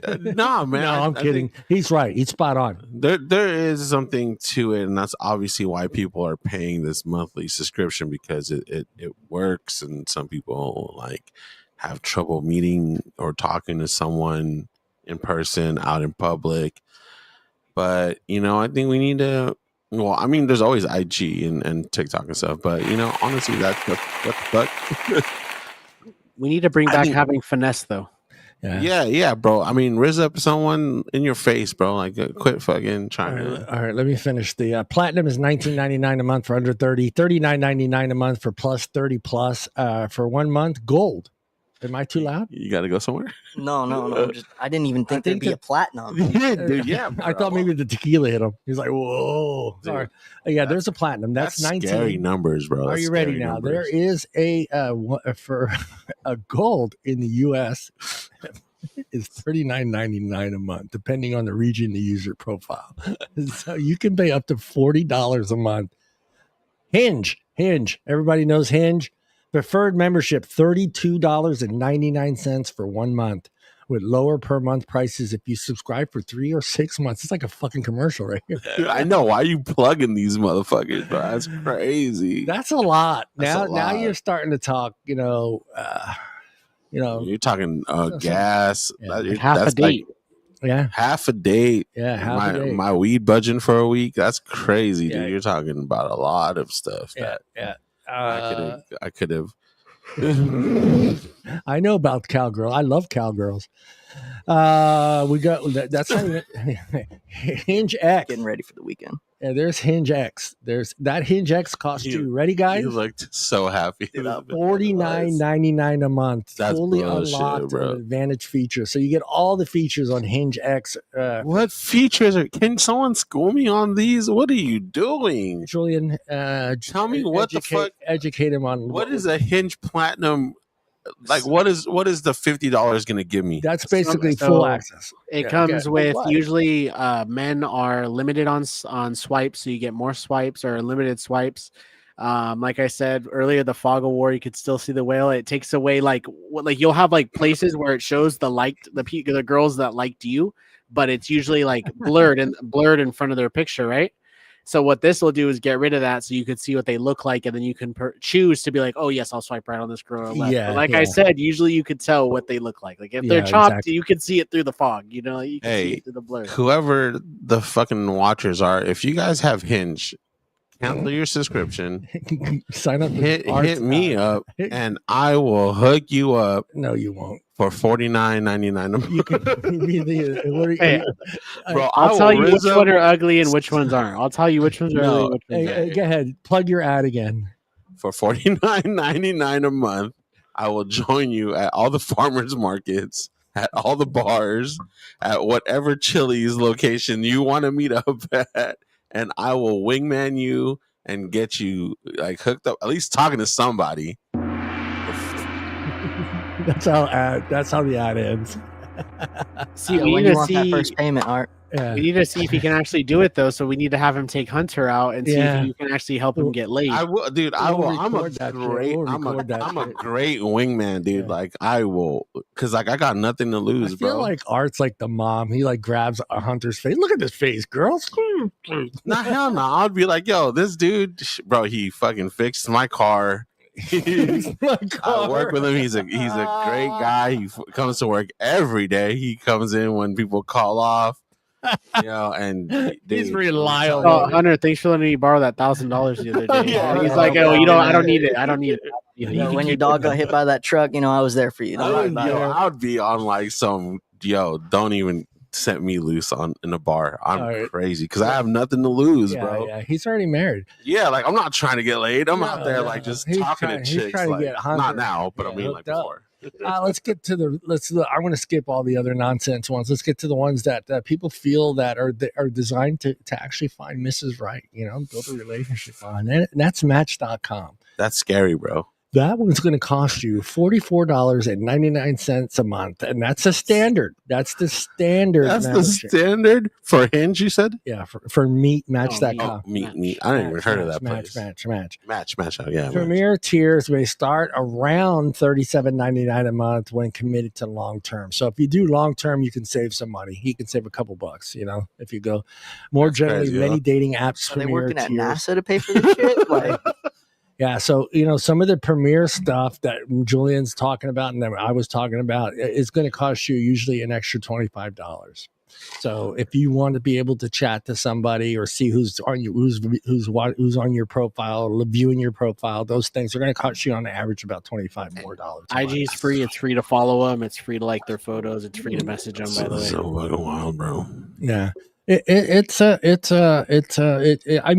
look, Julian brought up a great point earlier. It is easier to have a conversation with someone online than it is to first meet up. And, there's that awkward moment. You don't know each other. You don't know what's your likes or dislikes. But there's no face to put, behind the conversation. Yeah. So, having an opportunity to actually talk to somebody online through these dating apps and get to know them before you kind of have that first meetup or that coffee date like we talked about, I think it makes it easier. Then, like Julian said, that approach has become an art form now, and I think a lot of guys don't have that art form. They don't understand that how to approach a woman at a bar, or how to approach some. Don't. I joke, but don't approach women at the supermarket, guys. It's not cool. They're there to shop. They're not there looking for Mr. I will say this: what I've learned from talking to girls is that you are put in a better position by just going up to women, even if they are like, let's say you feel out of your league, because of the fact that they don't get approached as much. Yeah. and guys aren't really going up to women anymore. So you already are put above most guys because you'll go up to women and talk need to to write them that and stuff like that. Look who's on our chat. Hell yeah! Shout out What's up, Ramen? Ramen, Shout out man. Ramen. Ramen, man. What's up, Ramen? You want to Much share love, some much dating love, experiences, Ramen? I don't know. Is Ramen married? No.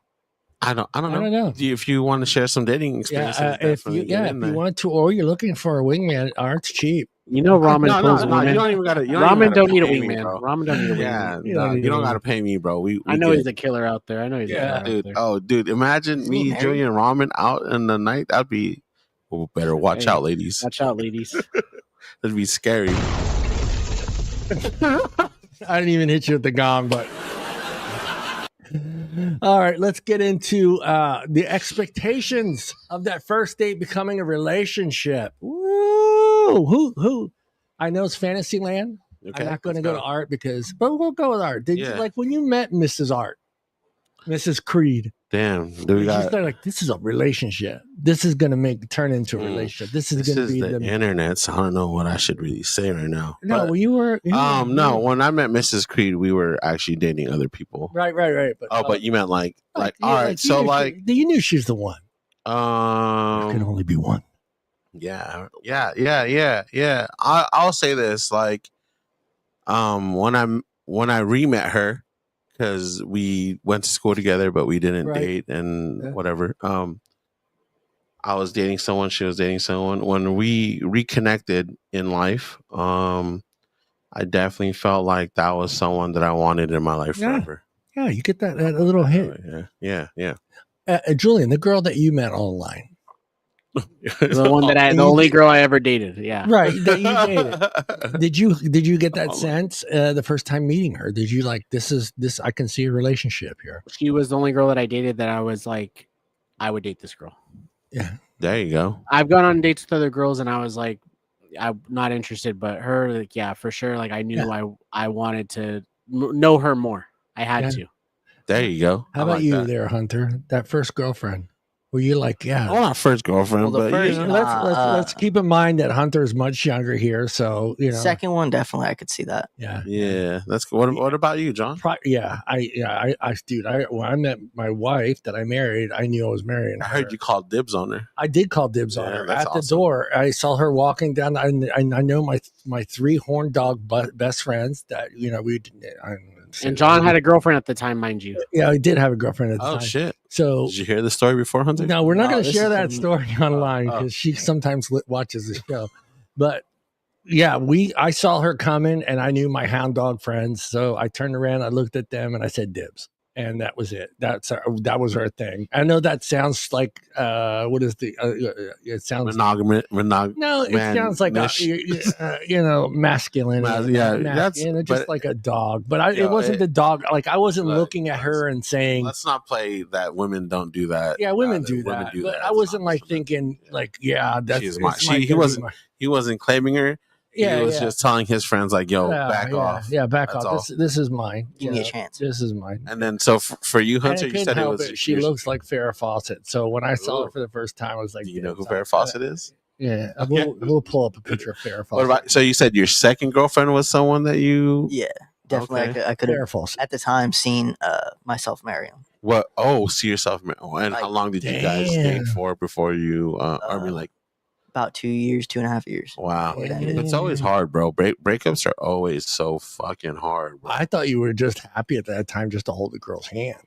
That was a big thing. You remember that though? Do you remember that though? What? I mean, that was like a big thing, like high school, 8th grade, like that. I just want to hold her hand, dude, carry her books, you know? I remember my first kiss, bro. It was kind of scary. Yeah. Well, yeah, the dog. I mean, shit. What the fuck? I would have been scared too. You can't put peanut butter on your lips, Art. It doesn't work like that, dude. Well, the wiener worked and he found that one out, so he figured that the lips would work too. Now, fuck that dog. That's why we ate him. That's why. Gong. He's getting there. I lost the gong. Where did the gong go? There it is. Oh, Asian Chinese people. You're fucked up for that job. Hey, we're not at work. We're allowed to say it again. Yeah. I'm not at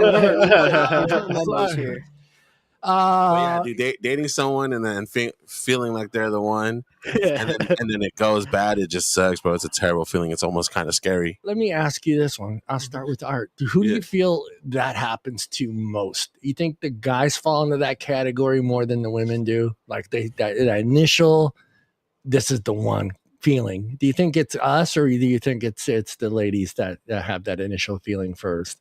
You know, John, that's a great question. Yeah. I think, honestly, I think it's a lot of women who do feel that way. Yeah, I think it takes a really sensitive guy, I think, to have that type. Hunter, how do you feel? Do you feel like it's men or women who get that initial, I'm going to marry this person feeling? Well, I don't know about y'all generation, but for mine, definitely, I would say it's probably more sided towards the men feeling that. Yes, because that's what I've noticed at least. Spot on. He's right, because there's studies that show that men my generation, just kind of like they get starstruck on first sight, and then it's over from there. Do you feel? And I'll ask you too, Julian, because you fall into that Gen Z thing. Yeah. Do you feel that is because you guys have a harder time communicating with women because you really haven't had that experience that, say, like the Generation X and millennials that had the ability to actually communicate and talk to women in a comfortable sense, and because you guys grew up with computers and chats and game talk, and to where you in real world situations that you are easily struck by a woman to like, oh my God, she's the one. Do you feel that's possible?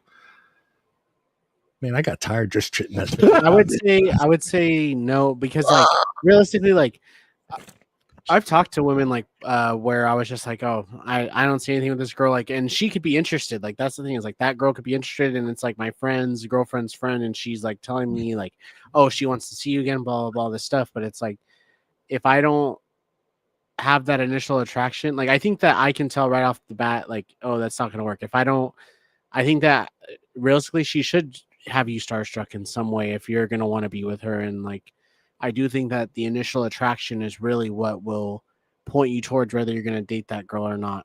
And so I think you should get an idea really quickly of if you really like someone or not.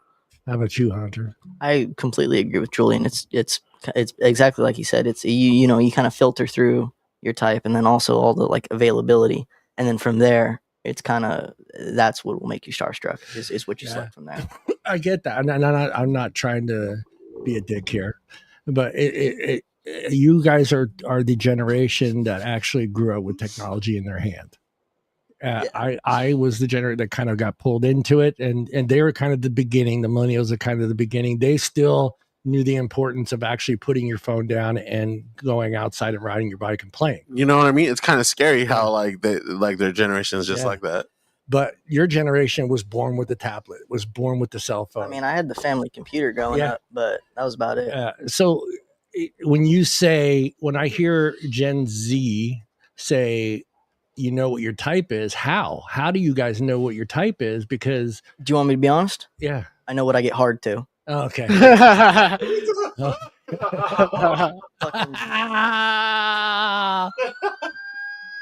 Okay, but I also don't think that like, I don't know if that's like knowing what you're attracted to. Like I think there's a difference between attraction and like when you're gonna actually like someone. Like there's girls that I'm attracted to, but I would never date them. Yeah. Really? Let's get down on that list. What do you mean by that? That you're attracted to, but you'd never date them? Meaning like you know their social life. They just like have something as to why I wouldn't. Like it could be I don't like the way that she is with her friends, or I don't like that she doesn't have drive, or she doesn't have this. Like there's like qualities that I think that make someone more attractive. Yeah. But you're physically attracted to them. Yeah, you're physically attracted. You could be physically attracted to a girl, but be like, I'm not going to date you. Yeah, because I have a friend that's that way. If when we were younger, and one of the things that he required was that the girl that he dated was close to her family. He didn't want to be in a relationship with someone that was always in some sort of battle with their parents, and because he didn't want to be put in that situation where he has to, cater to one parent and the other parent because she loves this one more than the other, or they're divorced or whatever. So he was always, any girl that he ever dated, if the relationship were to build to maybe someday marriage, that would have been one of his qualifications, that she had parents that she adored and family that she adored. and wasn't in constant battle. That's a good quality to look for. Yeah. The success rate of the first date. Now, guys, I'm going to clarify this here. It's not about getting laid on the first date. Okay, this is not about the success rate of your first date ending up at the hotel. This is about your first date leading into a second date, a third date, and a relationship. Got you. Okay, so you get your gutters, get your minds out of the gutters, Hunter.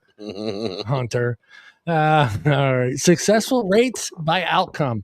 Second dates, around 20 to 50% of first dates lead to a second date. That's pretty good odds. Yeah. That's not bad. Yeah. Hell yeah. Not bad. I mean, do you tell her that? I got a 50% chance, baby. we're going to see each other next time. Nah, bro, you're going to sound like a creep. That's hella scary. Yeah, creep.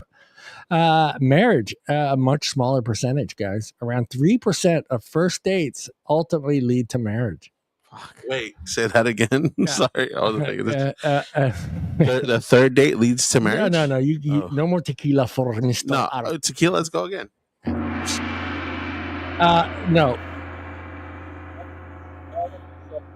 3% of first dates. Hold on, you're gonna have to repeat it, John.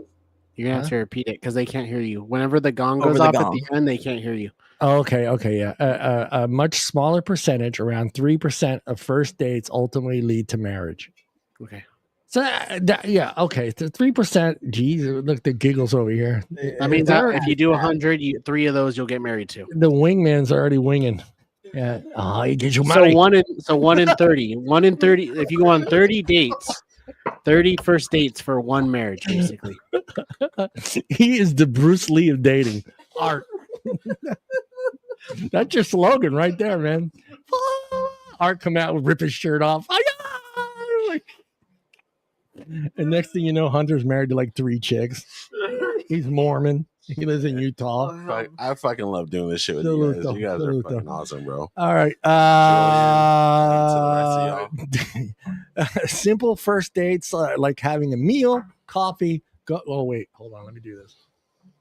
3% lead to marriages? 3%. That's awesome. That needs to be higher, but you know, that means if you go on like 33 dates, only one of those will lead to marriage. Basically, no, it shouldn't be higher because I think it's something that Julian talked about earlier. Yeah, you didn't catch the Creed reference when I said it should be higher. Yeah, it shouldn't be higher. No, but like Julian's saying, a lot of guys that are using these apps aren't really looking to get married. They're just trying to hook up. They're trying to hook up. I think even with the girls, that's all they're trying to do. A lot of it is like, from what I've heard, like most of the time, like I guess like my Tinder experience is different than a lot of people's, but a lot of the time it is just like my friends have told me it's just like, oh, we're gonna hang out. They end up hooking up, and that's it. And then the girl never talks to them again, or he never talks to the girl again. Yeah. Really? Yeah, I mean, in marriage, let's be honest. I mean, do you? None of you two have been married, so I'll go to Art. Do you feel that it was destiny that you guys met up again and you got married?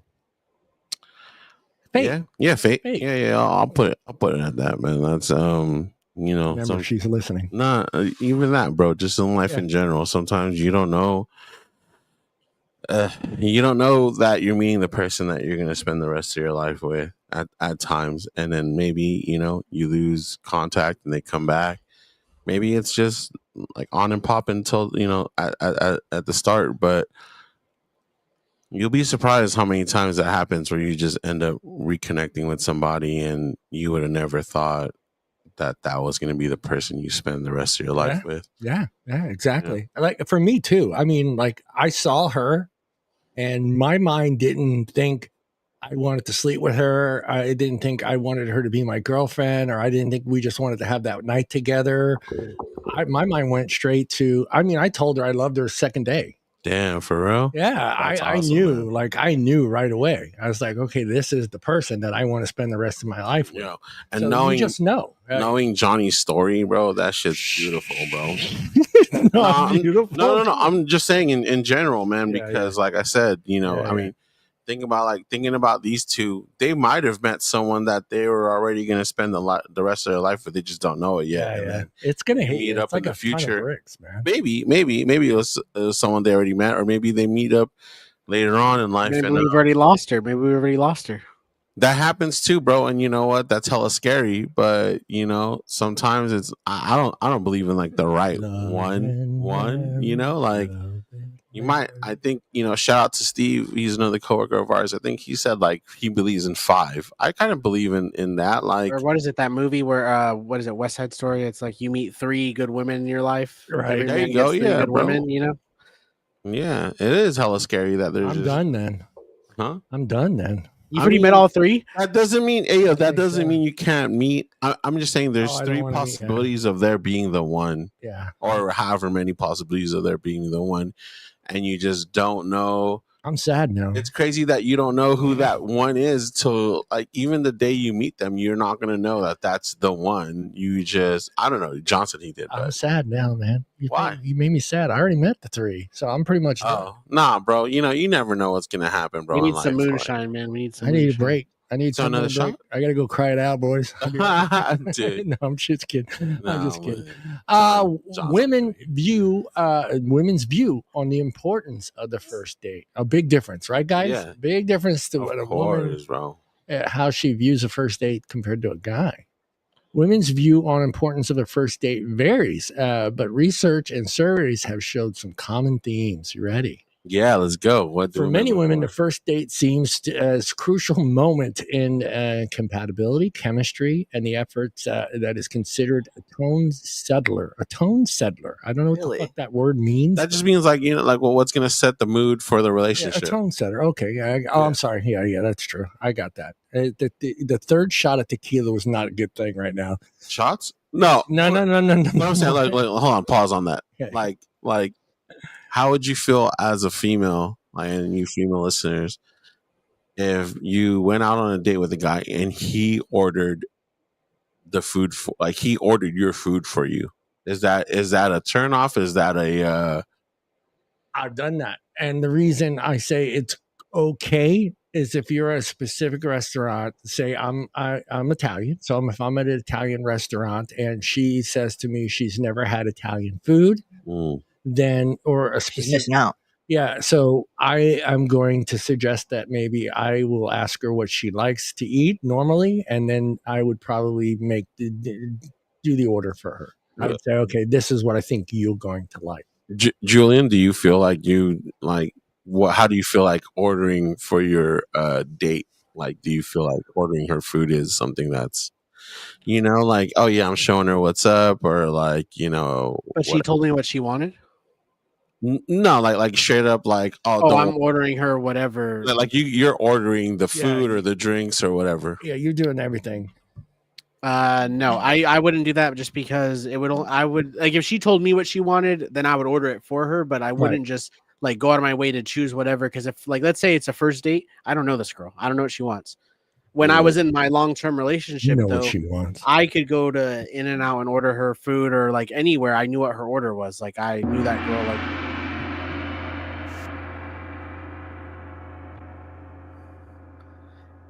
Like I, honestly, even now, I could probably still order her food from somewhere, and she would be happy with it because I know that girl. I meant like first date type shit. No, I wouldn't do that. Like, is it like a flex or what about you, Hunter? Do you think it's a flex to be like, oh, I go here all the time, so I know they got like bomb ass cheesesteaks or something? Hunter's like, on like the first date, on the first date, out the rip, bro. Out the rip, I feel like you're just being a dick. Like you're throwing a long shot. You're hoping that girl is gonna like it, and you're just trying to stick with it. Dick. I feel that, but like. No, the waiter comes over. You're like, oh yeah, I'll have the fucking surf and turf. Yeah, and then she'll be having the fucking whatever. Salad.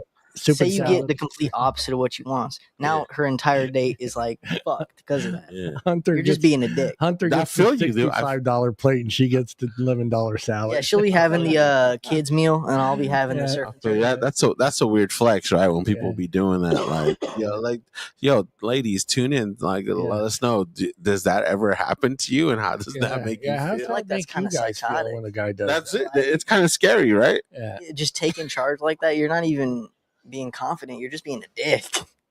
Let me get this. Things like punctuality, respect, grooming, and manners weigh heavily because they reflect how much the person values the date and the woman's time. So it's important, guys. Is that what I was kind of talking about? Yeah. Yeah. So It's I've like that seen- whole calling me daddy thing. I'm not cool with it. I've seen like guys like really go all out to make that first.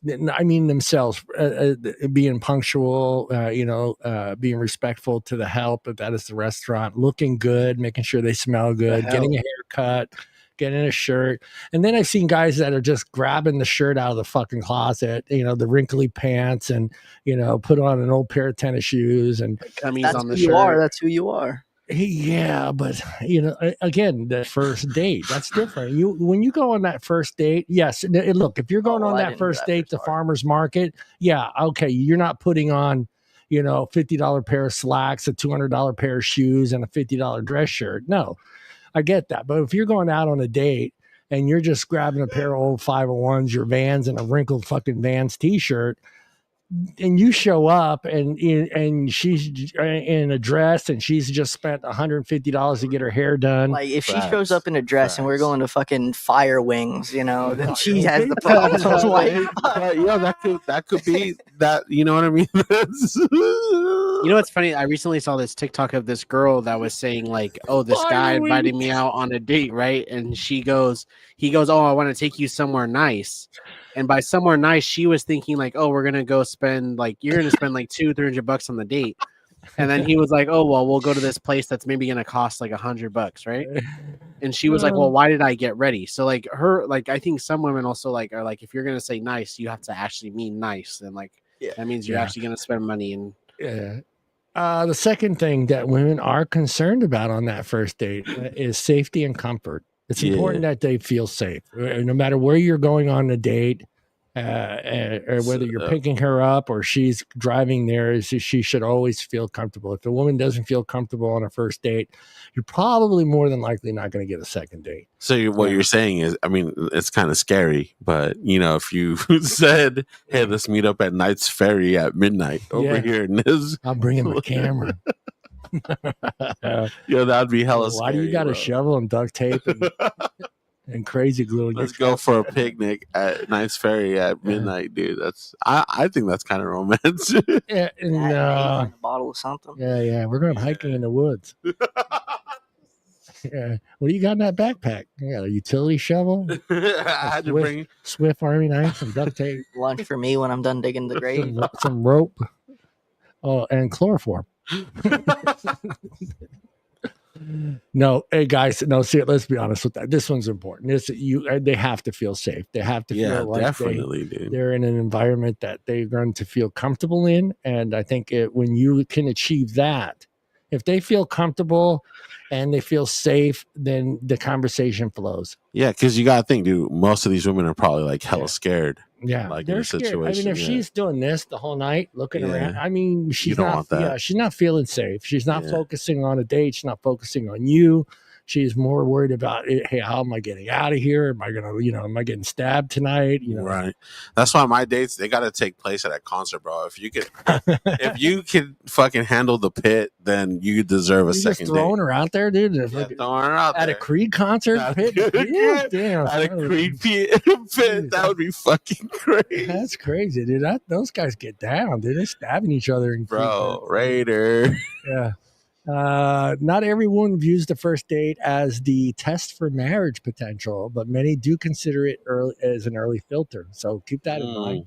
So if this is someone that you feel like you're going to spend the rest of your life with, that first date kind of helps you in a very low percentage, but kind of helps you along the relationship. Like, this was a great first date, blah blah blah. So, that's a good one. I guess that's a good idea. Like. That's why I mentioned earlier, like coffee. Yeah. The thing I hate, the word that I hate, interweb, that women say a lot, is their spark. What do I have to do? Bring a 9-volt battery with me and shock you? They're a transformer. They got the AllSpark. And it's an emotional connection right away. I get the emotional connection right away. But let's be honest. It's the first time you're meeting up with them. You can somewhat feel comfortable with somebody, and I don't know about a spark, but like emotional connection, I get that part. But like this word spark, If any chick mentioned Transformers in the Ultimate Spark, you're marrying her, dude. That's you awesome, can play bro. together with your action, not someone toys, mentions not Transformers dolls. to me on the first date, Yeah. I'm wifing Yeah. that. I told you this guy, bro. Women who like to work on cars, man. Yeah. Email my boy Hunter at Hunter at hunterwilldoyou.com. It's there. It's available. But yeah, Julian, spark. What's that word mean to you? I think that there has to be like an immediate attraction. Like, like I've definitely had that with girls where But you can have that emotional connection and not have this so-called spark. Oh, well, then that's like someone you're going to be friends with. That's a little different. Like you can have like where it's like, oh, like this girl would be a great friend, but I'm not going to see her as a partner. But also like I wouldn't go on a date with the girl if like I think you can feel that off of like just the conversation that you guys have. Whereas like obviously like the girl that was my only relationship example is like when I met her, like I knew like, oh, I want to get to know this girl on a deeper level, but I'm not gonna be her friend. Like I do not want to be your friend. Right. Yeah, right. Like that's what you mean by the spark is knowing that it's more than friendship. Yeah, I don't want to be your friend. Like if you want to be friends, I don't want to get to know you anymore. Like I'm cool. Like I want to be like that for real. Yeah, like I would. Why would I settle to be friends? Julian with doesn't a girl? play around. Why would I settle to be friends with a girl that I obviously like really do want to be with? Whereas like I have friends that are girls. I have friends that are girls that I don't have any attraction to. Whereas like you, I'm going out with you because I want to get to know you. And like when we started talking, like I said, like right away, probably 10 minutes into the date, I knew that girl, like I was like, I want to get to know you more and on a deeper level, and I want to potentially date you like 100%. Wow. Yeah. That's awesome. You don't want to go down an an emotional roller coaster, dude. Like I told you I met her on Tinder, which was crazy. Yeah. But she happened to work at another Wingstop that the same owner owned. Yeah. So we knew the same people. Odds. For real, bro, like, it happened. I met my wife at work. So it was like we kind of knew the same people, and then right away, even she told me that she liked me right away, and she wanted to be with me. Like that was like something that was very quick. We dated very quickly. Did you feel like her saying that was a red flag? No, she didn't tell me that right away, but I would say like so we dated for like maybe like without being in a relationship, dated for like a month. She went on a trip to Europe with her family. She came back and she said, I told my whole family you're my boyfriend. And I was like, oh, well, then I guess like, what does that mean? And she was like, well, and then like, yeah, she like that night was she became my girlfriend. And funny enough, that is actually the night that I finally got it on for the first time and everything. Like that was, what music was playing in the background when it happened? Dude, I don't remember, man. I think I was just excited to fucking be there, you know? Was it Diddy? Well, also, no, it wasn't. But this girl was also the first girl I ever kissed. She was the first girl I ever did anything with. She was the first girl that ever met my family. Some sugar on me. Well, she's the only girl that's ever met my family. Yeah. She's the only girl that's ever met my family. Yeah, that's cool. That's crazy, cool, bro. I like that. That's a story. For me, like you said, I think when you have that feeling like, okay, this isn't going to be a relationship, and we're going to be friends. You had to make that decision right away. Mm-hmm. And it's like, do you want to torture yourself? Yes, you could be a great friend, but you're going to be tortured all the time. Like what could have been, I'm done with that. I don't need that. For real? Yeah. Because you know what? It's just like you're constantly, that's in the back of your mind. Like what could this have been? You've had that experience? Oh yeah. So I don't want to put myself through that. Like, right. And then, now this is someone you're going to see all the time that you have no romantic connection with. And she's your friend. Yeah, she may be a great friend, but you're just battling these demons in your head. Like, I want this to be more. And then what's to say you don't make mistakes down the road? Like, do you try to make a move here and there? Now you're ruining, not just a good friendship that maybe you had, with that person because you tried to make a move and then. Nah, I don't want to deal with that shit. Facts. Yeah. Hey, Johnny's spitting fucking facts right now. Yeah, that's a tough road to be down, and trying to balance that friendship and that that intentions and desires that you have in your head that you're fantasizing that you're this whole life with this person, and you're having to deal with that because now you're seeing this person maybe 3 or 4 times a week. She's calling you for help, you're calling her for help. Nah, I can't do that. I'm done. Yeah, it's tough to work with Julian sometimes. Yeah, it is. That love connection with him, man. The tension's there. I get it. I feel it. Daddy. It's hard to resist. Daddy. Key findings and statistics. We're gonna go down to some fucking statistics, man. Oh, Get some statistics. yeah, 6,100 follow-up. Researchers found that partners effects, i.e., how this person is overwhelmed, and relationship effects, i.e., requires compatibility, were among the strongest predictions or what percentages, I'm sorry, of whether people pursue further contacts after their first meeting. So, I'm not U.S. Damn tequila.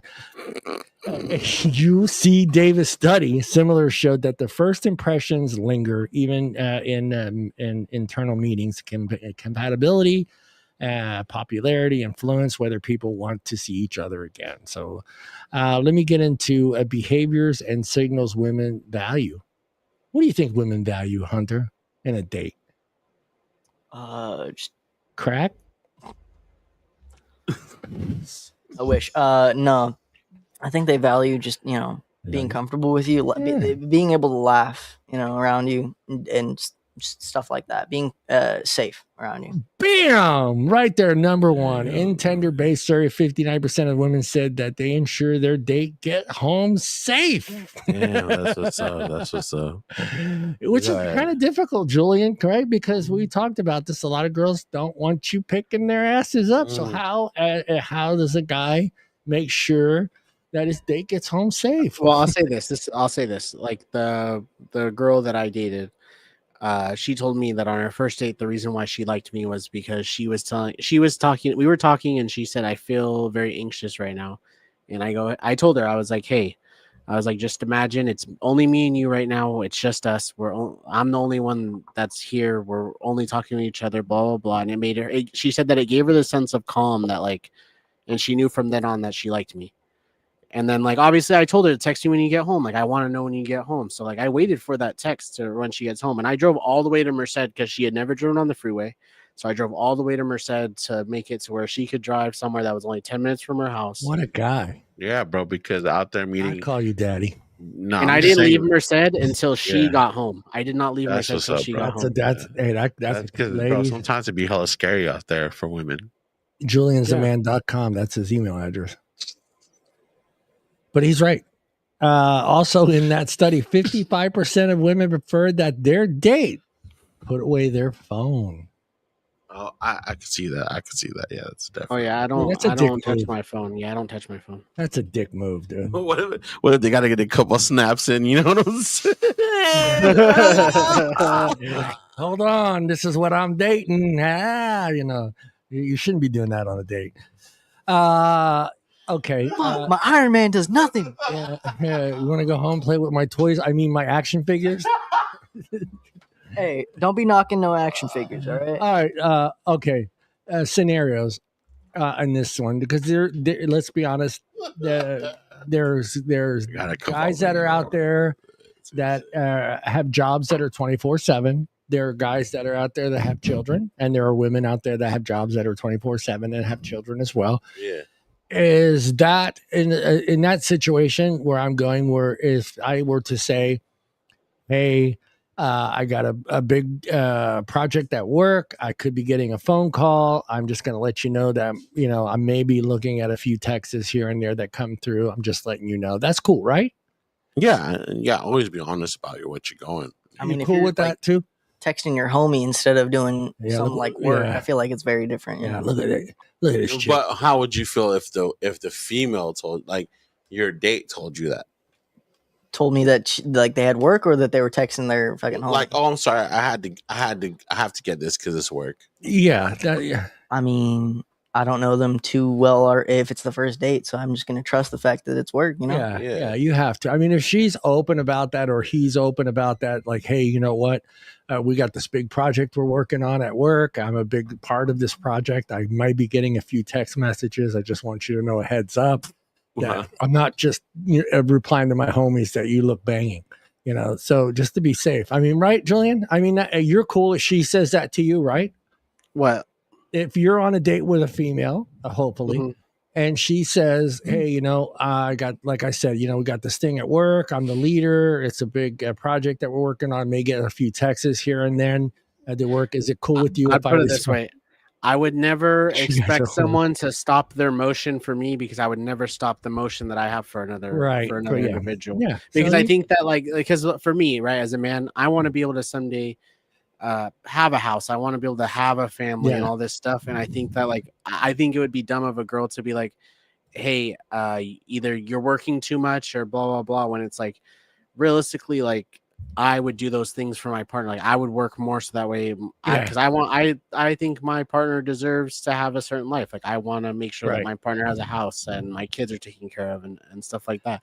So like eventually when I do meet or whatever girl I end up with, Mrs. Right, then like I want to be able to do that. And I don't think that it would be fair of her to be like, hey, no, like you need to just focus on me right now, when I'm thinking about the future and not just right now. Yeah. She should. I think you're right. I think she should look at that as a great quality because, you know, again, it is the first date. You should be focusing on her, but you know your priorities. You know, this date isn't possible if you don't have a job. This date doesn't happen if you don't have money. So it might come down to the type of personality that person has towards that first date and how important it is. I know some people take that first date as a crucial first step, but I think you have to also consider that this guy has a job. The only reason we're at this beautiful restaurant and having this beautiful date and this amazing time is because he has a job. Yeah. And this, you know, he's putting job priority number one in this situation, but again, we're not here if he doesn't have a job. I'm not meeting this guy. One of the things that we fall into, guys, we fall into this one. And that is women appreciate the genuine compliment. Now, we have a problem. We kind of like take it a little we go a little too far sometimes. I am a culprit of this. I have seen the words come out of my mouth and I want to pull them back in because it's like, okay, that was fucking corny as fuck, John. You know? Have you felt like you've done that with Mrs. Art? Like, go back. You're gonna have to go back to me, bro. all right. How about you there? I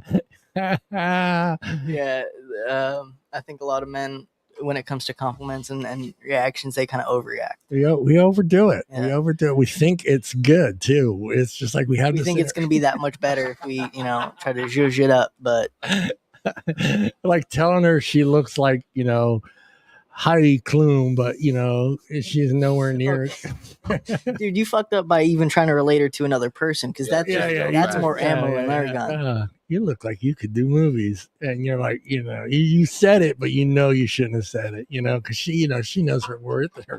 I think we're losing Art. How about you, Julian? You felt like you've gone down that road where you're just like you wanted to pull those words back because of her reaction being bad. Yeah, you just know it was stupid. You're trying to compliment her, but you're going full throttle, dude. No, I would never do like most of the time. I think about it a lot about what things that I say. So I knew that she, like most girls, wouldn't like being compared to another girl. I would never say you look like this person. Well, yeah, I'm not talking about. I think the only thing that I think I would take back is one time my ex asked me if I thought her mom was hot, and I told her yes. Oh no! Oh my god! No, all right, but listen. To be fair, I was like, I saw her mom, and I was like, if that's what you look like, hey, cool. Yeah. Cool. I'll be cool. Like, I'll be cool with it. I'll be cool with it. Julian's like, hey, what are the chances? No. So like, my wife likes to dye her hair a lot, right? At least back in the day, she used to dye her hair a lot, and she would always ask me, right? Every woman will ask, do you like the color? Does it look good on me? Right? And after like 10 years or so of hearing, do you like it? Does it look good on me? I told her this is the one thing I'd ever take back in my life. Let me get ready for the gong here. Okay. I told her, oh, dude, I love when you dye your hair because it's like I'm fucking a different chick.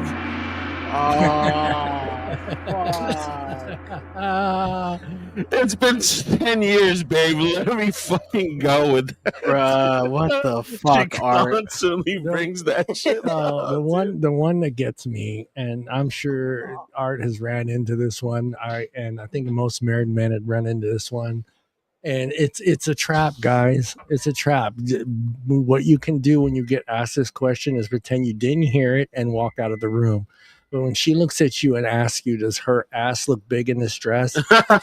You turn around, pretending you didn't hear it, and just walk the other direction, and then just go, huh? What? And she'll just forget it. But dude, it's a trap. It's a trap. Nah, I think no. Girls in my like, okay, when my ex asked me that, and I told her like, oh yeah, that shit, your ass looks fat. She would like, it wasn't like in the sense of like she looks fat. I'm just saying like her ass looked nice. Yeah. It was more of a compliment rather than like oh, you look bad. Yeah, but when you get asked, again, I'm going to go back to Art's thing. When you get asked that question for 10, 15 years. Yeah, you don't spice it up. Yeah. That's my dumb ass trying to spice it up. Don't spice it up. Just go, yeah, your ass looks great in that dress. And walk away, pretend you didn't hear it, because it's just a trap. It's a trap. It's the same trap like when they ask you, do you think my friend is hot? Yeah, don't answer that question, guys. What idiots are answing that? There's a lot of respectfully, guys, because they all right. Look, it's not all women, but a lot of women will they'll sugarcoat it to make it sound like it's going to be okay for you to answer this question. It's not okay for you to answer that question. Yeah. Zero opportunity to answer that. I don't care how she sugarcoats it and makes it seem like you're not going to get in trouble for answering that question. If they have to say you're not going to get in trouble, you're going to get in trouble. Yeah, you're going to get in trouble. She can say, "Oh no, I'm just curious," or "No, I don't worry about it. I'm not going to take it that way." Just no, do not answer. Hey, she's cool. The famous, but not my. Again, she's cool, but she's not my type. That's the safest answer. The famous question that you never want to answer is, do you think she's pretty? Yeah. No, I mean, you can answer it with no. No, just, hey, she's not my type. There you go. Yeah, not my type.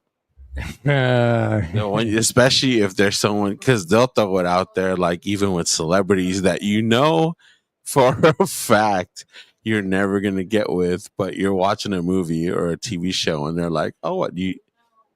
she's pretty. Do you think she's pretty? And you say, yeah.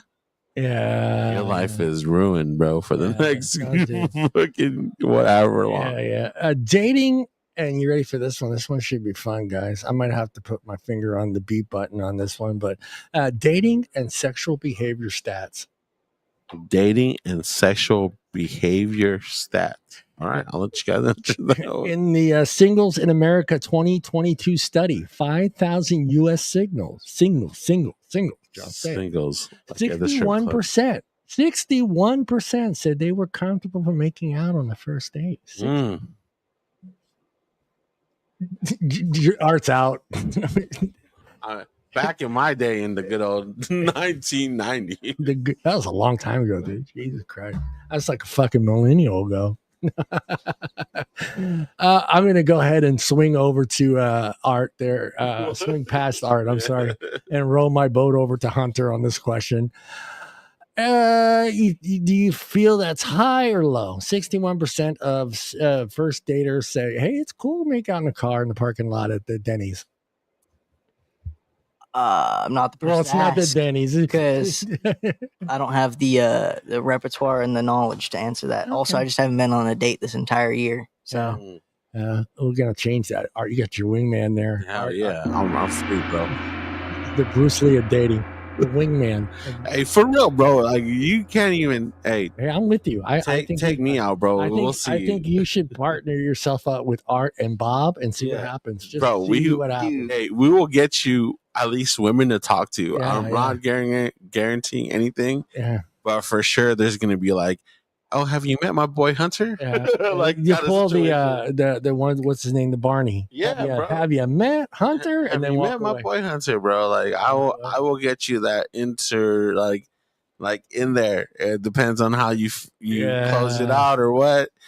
I'm not guaranteeing any of that. I'm inebriated, but I will definitely. Kind of scary, you know what I mean? Like how I'll get over.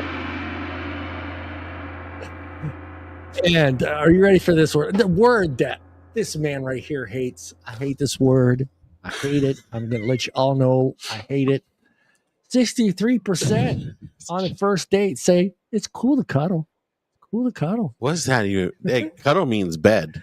Cuddle, yeah, like That's on the not couch. a hug. Yeah. Cuddle. Look at Hunter. He's deep in thought there. Like if you're already cuddling, you're already in the bed. Facts. Like you're cuddling. You're fucking 3/4 of the way there. Look, like get your mind out of the gutter. What are you cuddling in the car? In the Corvette? You can't cuddle in the Corvette. Yeah, you can cuddle in the Corvette. Yo, you're cuddling in the back seat of the truck. Just fucking make out at that point. Yeah. I mean, cuddling doesn't have to be in the bedroom, Hunter. Get your mind out of the gutter, dude. You've been hanging out with Art too much. Nah, because I for real want to know. Hey, I know we got some females out there. What do you consider cuddling? Like, are we cuddling where, bro? In the like, movie theater? Like when my dick in the popcorn bucket? Like, extra butter? What are we talking about cuddling right now? Like, my God. Oh, am I just gonna fucking hug you in the street for 30 minutes straight? Like fucking When we say goodbyes, I gotta like fucking rub your back for 30 seconds. What is cuddling? I want to know, women out there. Let's go to. I'm just saying, cuddling. The word cuddling reminds me of something like being in bed. I'm spitting on my mic. Let's go to Hoochie Daddy on cuddling. Yeah, what you feel about cuddling? This has to be my last question because I gotta go do something real quick. Okay. But, so I would say cuddling. No, I don't really like. Honestly, I'm not a really big touchy feely person. I don't want to cuddle on the first date. I also would not kiss a girl on the first date. Even like the girl. Listen, even the girl that I dated, I did not kiss her until maybe the third date. I do know on the second she wanted me to kiss her, but. Again, at that time I hadn't kissed a girl, so I waited until like our third date is when I'm on the same boat with Julian here. Okay, all right, but you can't leave until this question. The same survey shows that 31% of singles said that they were comfortable having sex by the third date, but only 18% of the women specifically versus the 49% of men. Men are dirty. If I'm actually gonna date that girl, no. Yeah. No. Very cool. All right, well, I have to head out. Goodbye, you guys. Goodbye, guys. Hey, peace out, Julian. Peace out. Later tonight. All right. That was our last question. Love you, bro. You have a good one. That's hey, you know what? Cuddling is crazy though. Like I honestly think about it as like a bedtime thing. I don't like when you say cuddling, I imagine two people, in a bed. Facts. Like I don't imagine.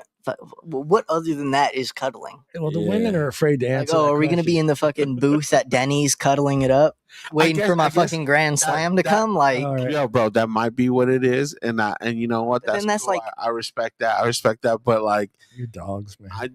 John, okay.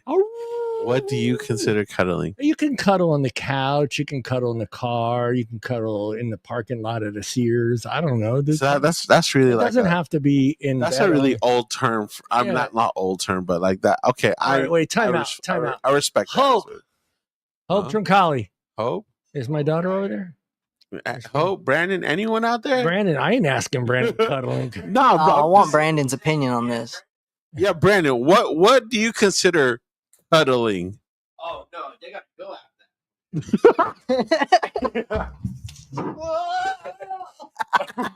You get like 30 seconds after, and then you gotta go. You gotta go. He paid the new. Oh, I love it. My fault. We asked the wrong person. Yeah. So the last stats here. John's right. It's called 2025 survey, 2,000 U.S. adults, and this is recapping everything on the show here. This part, 2025 survey, 2,000 U.S. adults gave an average maximum that you should pay for your first date at being $125. You cool with that? 120 for the first date? Yeah. That's on average about 2,000 people said that should be the maximum 125. Oh, maximum, not minimum. I thought you said minimum. Maximum, yeah. Yeah, about right. Okay. I mean, I know like some fire first dates you could go on for like $30-$20.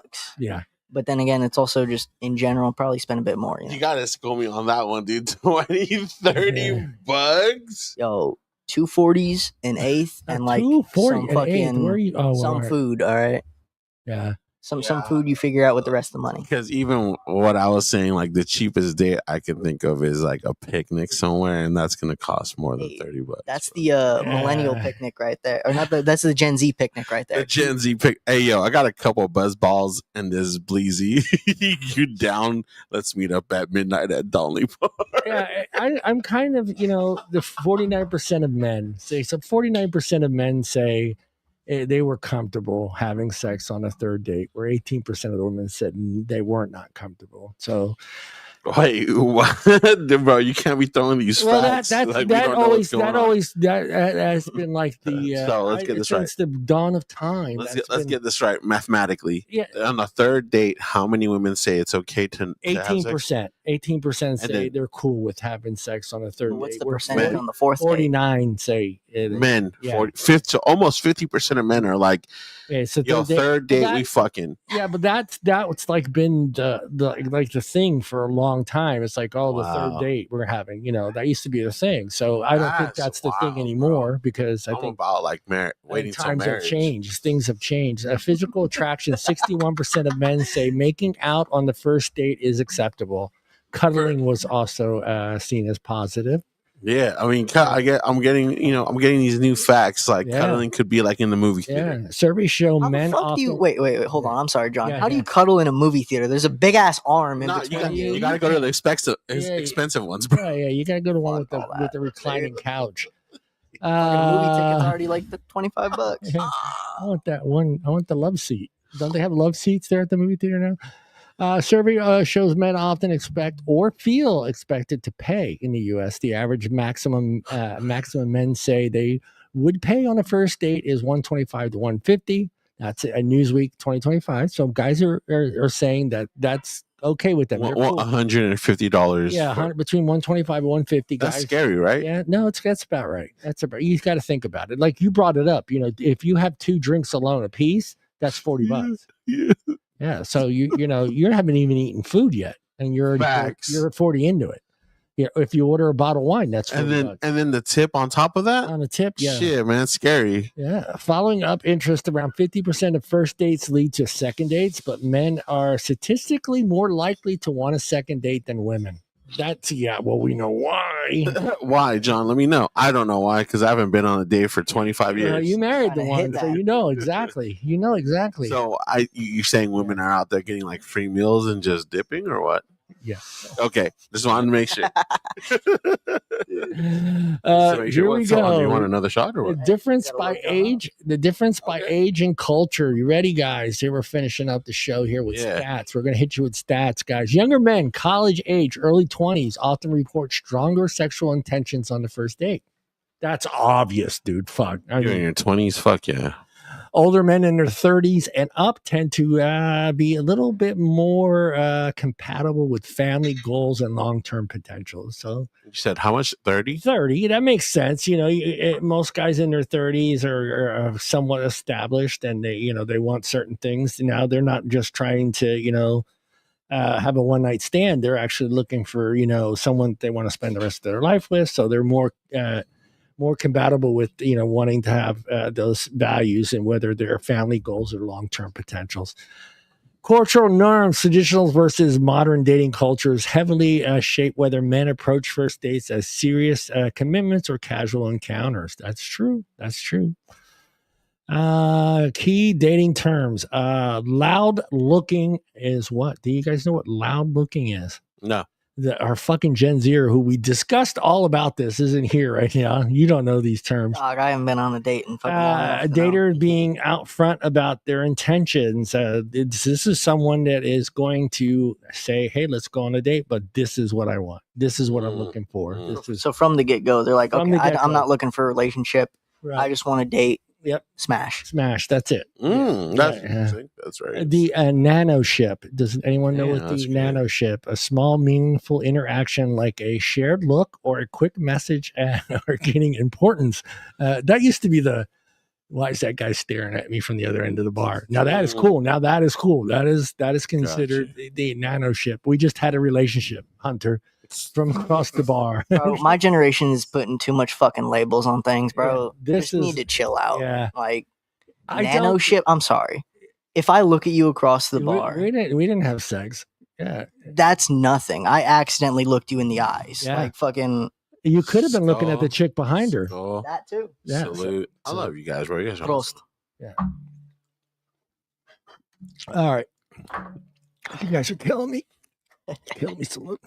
The Kismet. Mm. The Kismet. The That's a kiss, magic card.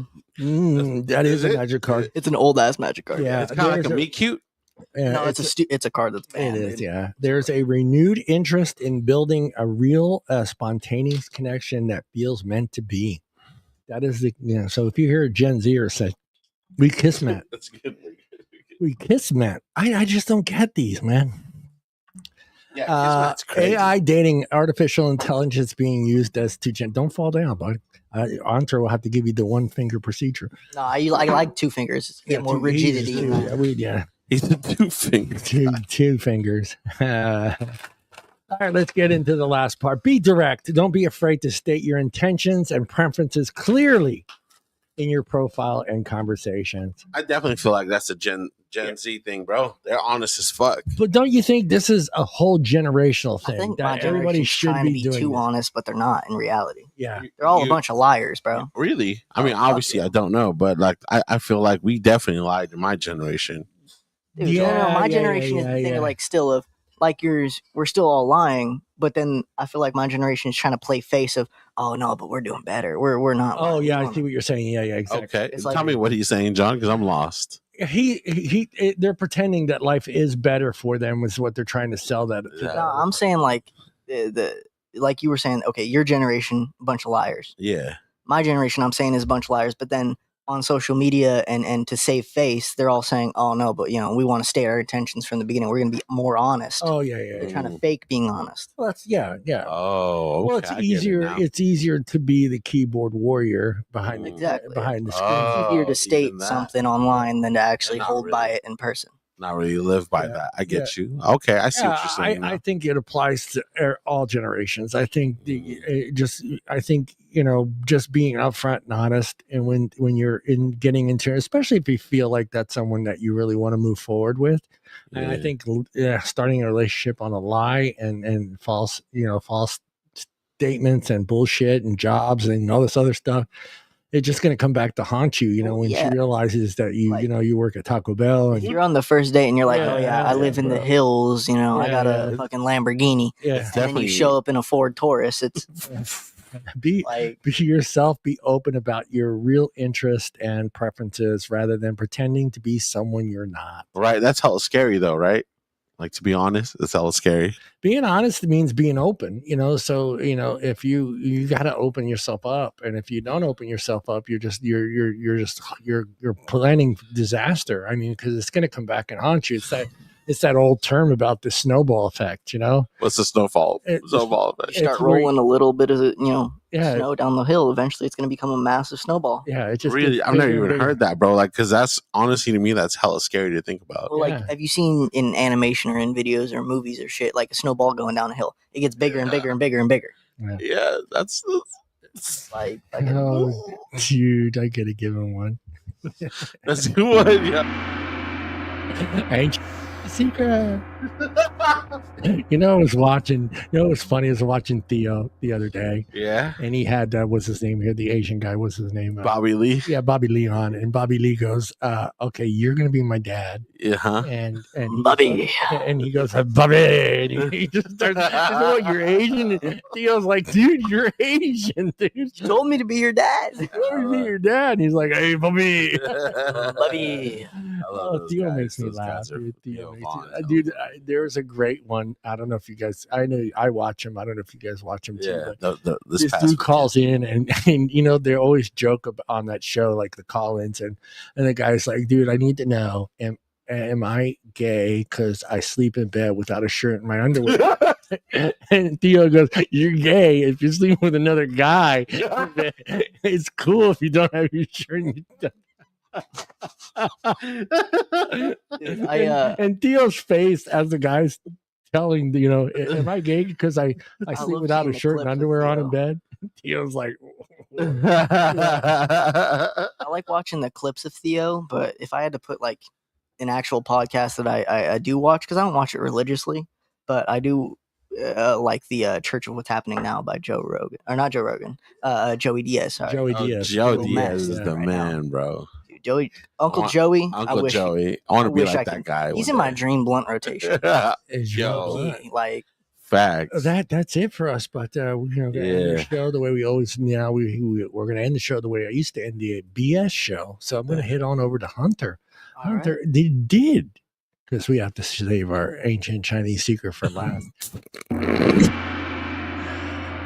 Hunter, did you learn anything today? I learned a lot. Yeah. I learned a lot about statistics of dating. I learned a lot of yours and definitely Art's opinion, and then actual like applicable knowledge. I learned a lot from Julian. Yeah. Yeah, that's good because you got a new wingman. Oh hell yeah. yeah. I learned that Art's gonna hook me up. Yeah, Always, bro. I'm around. Just wait 9 months. We can go to bars. Yeah, you have to wait. You have to wait. That's when I'm off probation. Yeah, he's off probation. Yeah, he's on probation right now. I told you don't go take a piss at the park. You're not allowed to do that, Hunter. Dude, that tree just I had to claim that tree, bro. Yeah, it's facts. Sometimes that be happening. And now we're gonna swing over to the guy that got his first kiss from a dog by applying peanut butter to his lips. My brother just got a new dog. I should try that out. No. So Look, I know this is a tough one. When I was doing this show, I realized at the point in time, and even if Bob was here, I figured this is a shout out Bobby Boogie. Yeah, shout out to Mr. Bobby Boogie. I know this is a topic that is more around these guys, and I understand because we've been married. We've known what we've had to do and not do to build a relationship and actually, have a woman actually say yes to us and fucking marry us. Dude. Yeah. And we know we're not the greatest packages out there. So I was amazed that I even got married to this person. So Facts. I'm sure, there you go. So, I know it was tough for me when I was like, okay, what do I ask Art? And what is Art going to learn from this podcast? What is he going to be able to, the knowledge that he's going to be able to share with Hunter? Well, not to like subtract from that topic, but I kind of didn't want to go to this podcast because I haven't been dating in over a year. Yeah. And even if you go prior to that, I don't have much experience. Yeah. Yeah, hey, bro. Any experience helps, though. Yeah, but I mean, I still showed up because I felt like I could learn a few. And I definitely have. It was good because having your perspective and knowing your dating history, it makes me understand the battles that you have or you're going through to actually try to get another date. You know what I mean? That there's a different generation here that the way they go about getting a one date. Of the battles I don't think we discussed was like, for me, this is my own thoughts on this at least. Let's go. The majority of people my age, my kind of dating range, my whatever you want to topic, put it as in my area, especially being Modesto, dude, they're all loco. Yeah. Like that shit. I mean, I can't say I'm insane, but dude, fucking in my experience at least. I had the same feeling as you did living here in Modesto at your age.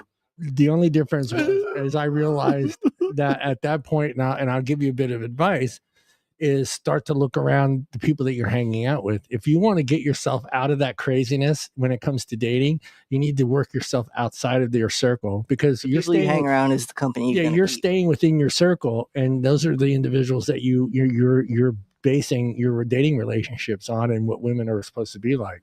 But if you start to realm outside, and you get that opportunity when you turn 21, I think when you turn 21, you're getting to see not just women that are girls, or women that are in your age group, but you're actually now bumping into women that are, 5 years, 6 years older than you. So you're going to run into that less craziness. Do you feel like women that are, say, 26, 27, late 20s, they would never even look at me just because I turned 20 versus if I turned 21, that 1 year difference? No, because I think you are, I hate using this word, but a challenge.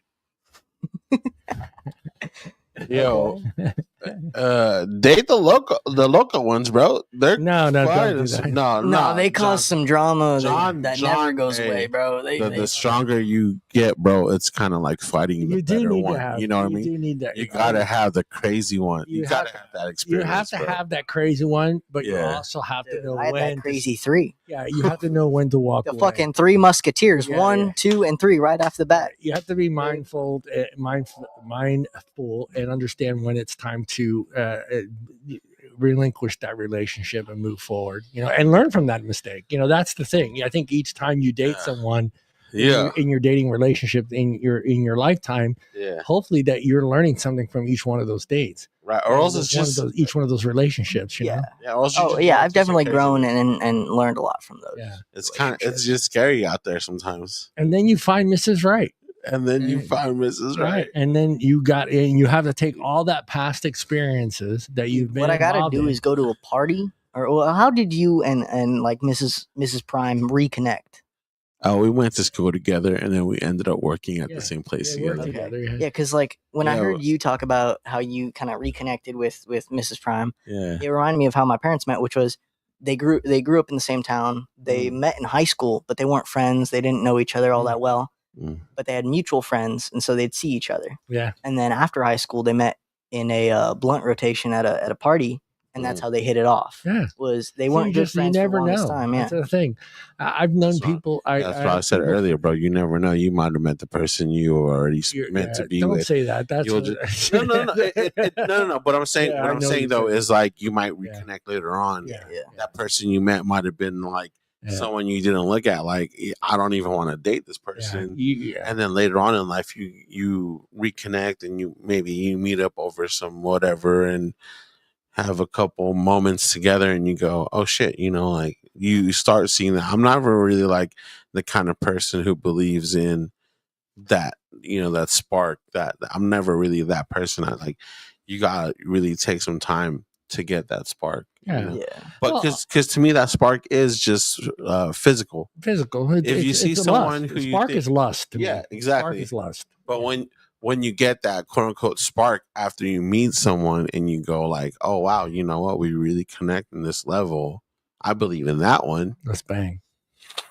Yeah. Anyway, you know what I mean. So it may take a minute. It may take a minute to like really connect on some shit because how are you going to be yourself and the other person vulnerable enough to be like, this is what I went through. This is how I believe, like what my beliefs are when you barely meet them in the first time, you know? Like how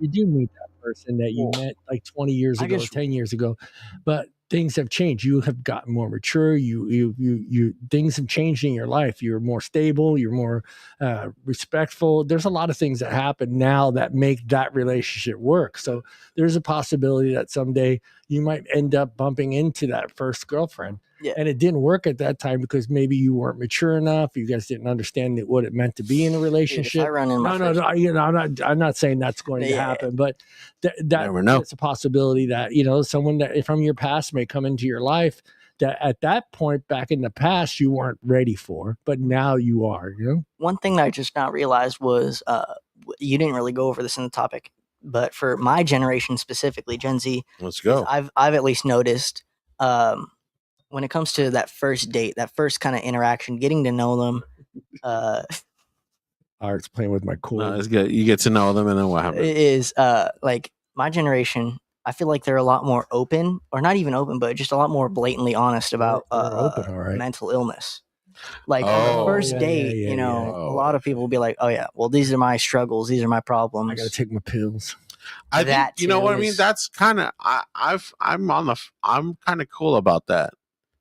I know it's a lot to just drop on someone, but I feel like it's a good thing to at least know. Yeah, but for me, I probably wouldn't drop that knowledge. Wake up with her on top of you. First day, be like, "Yo, how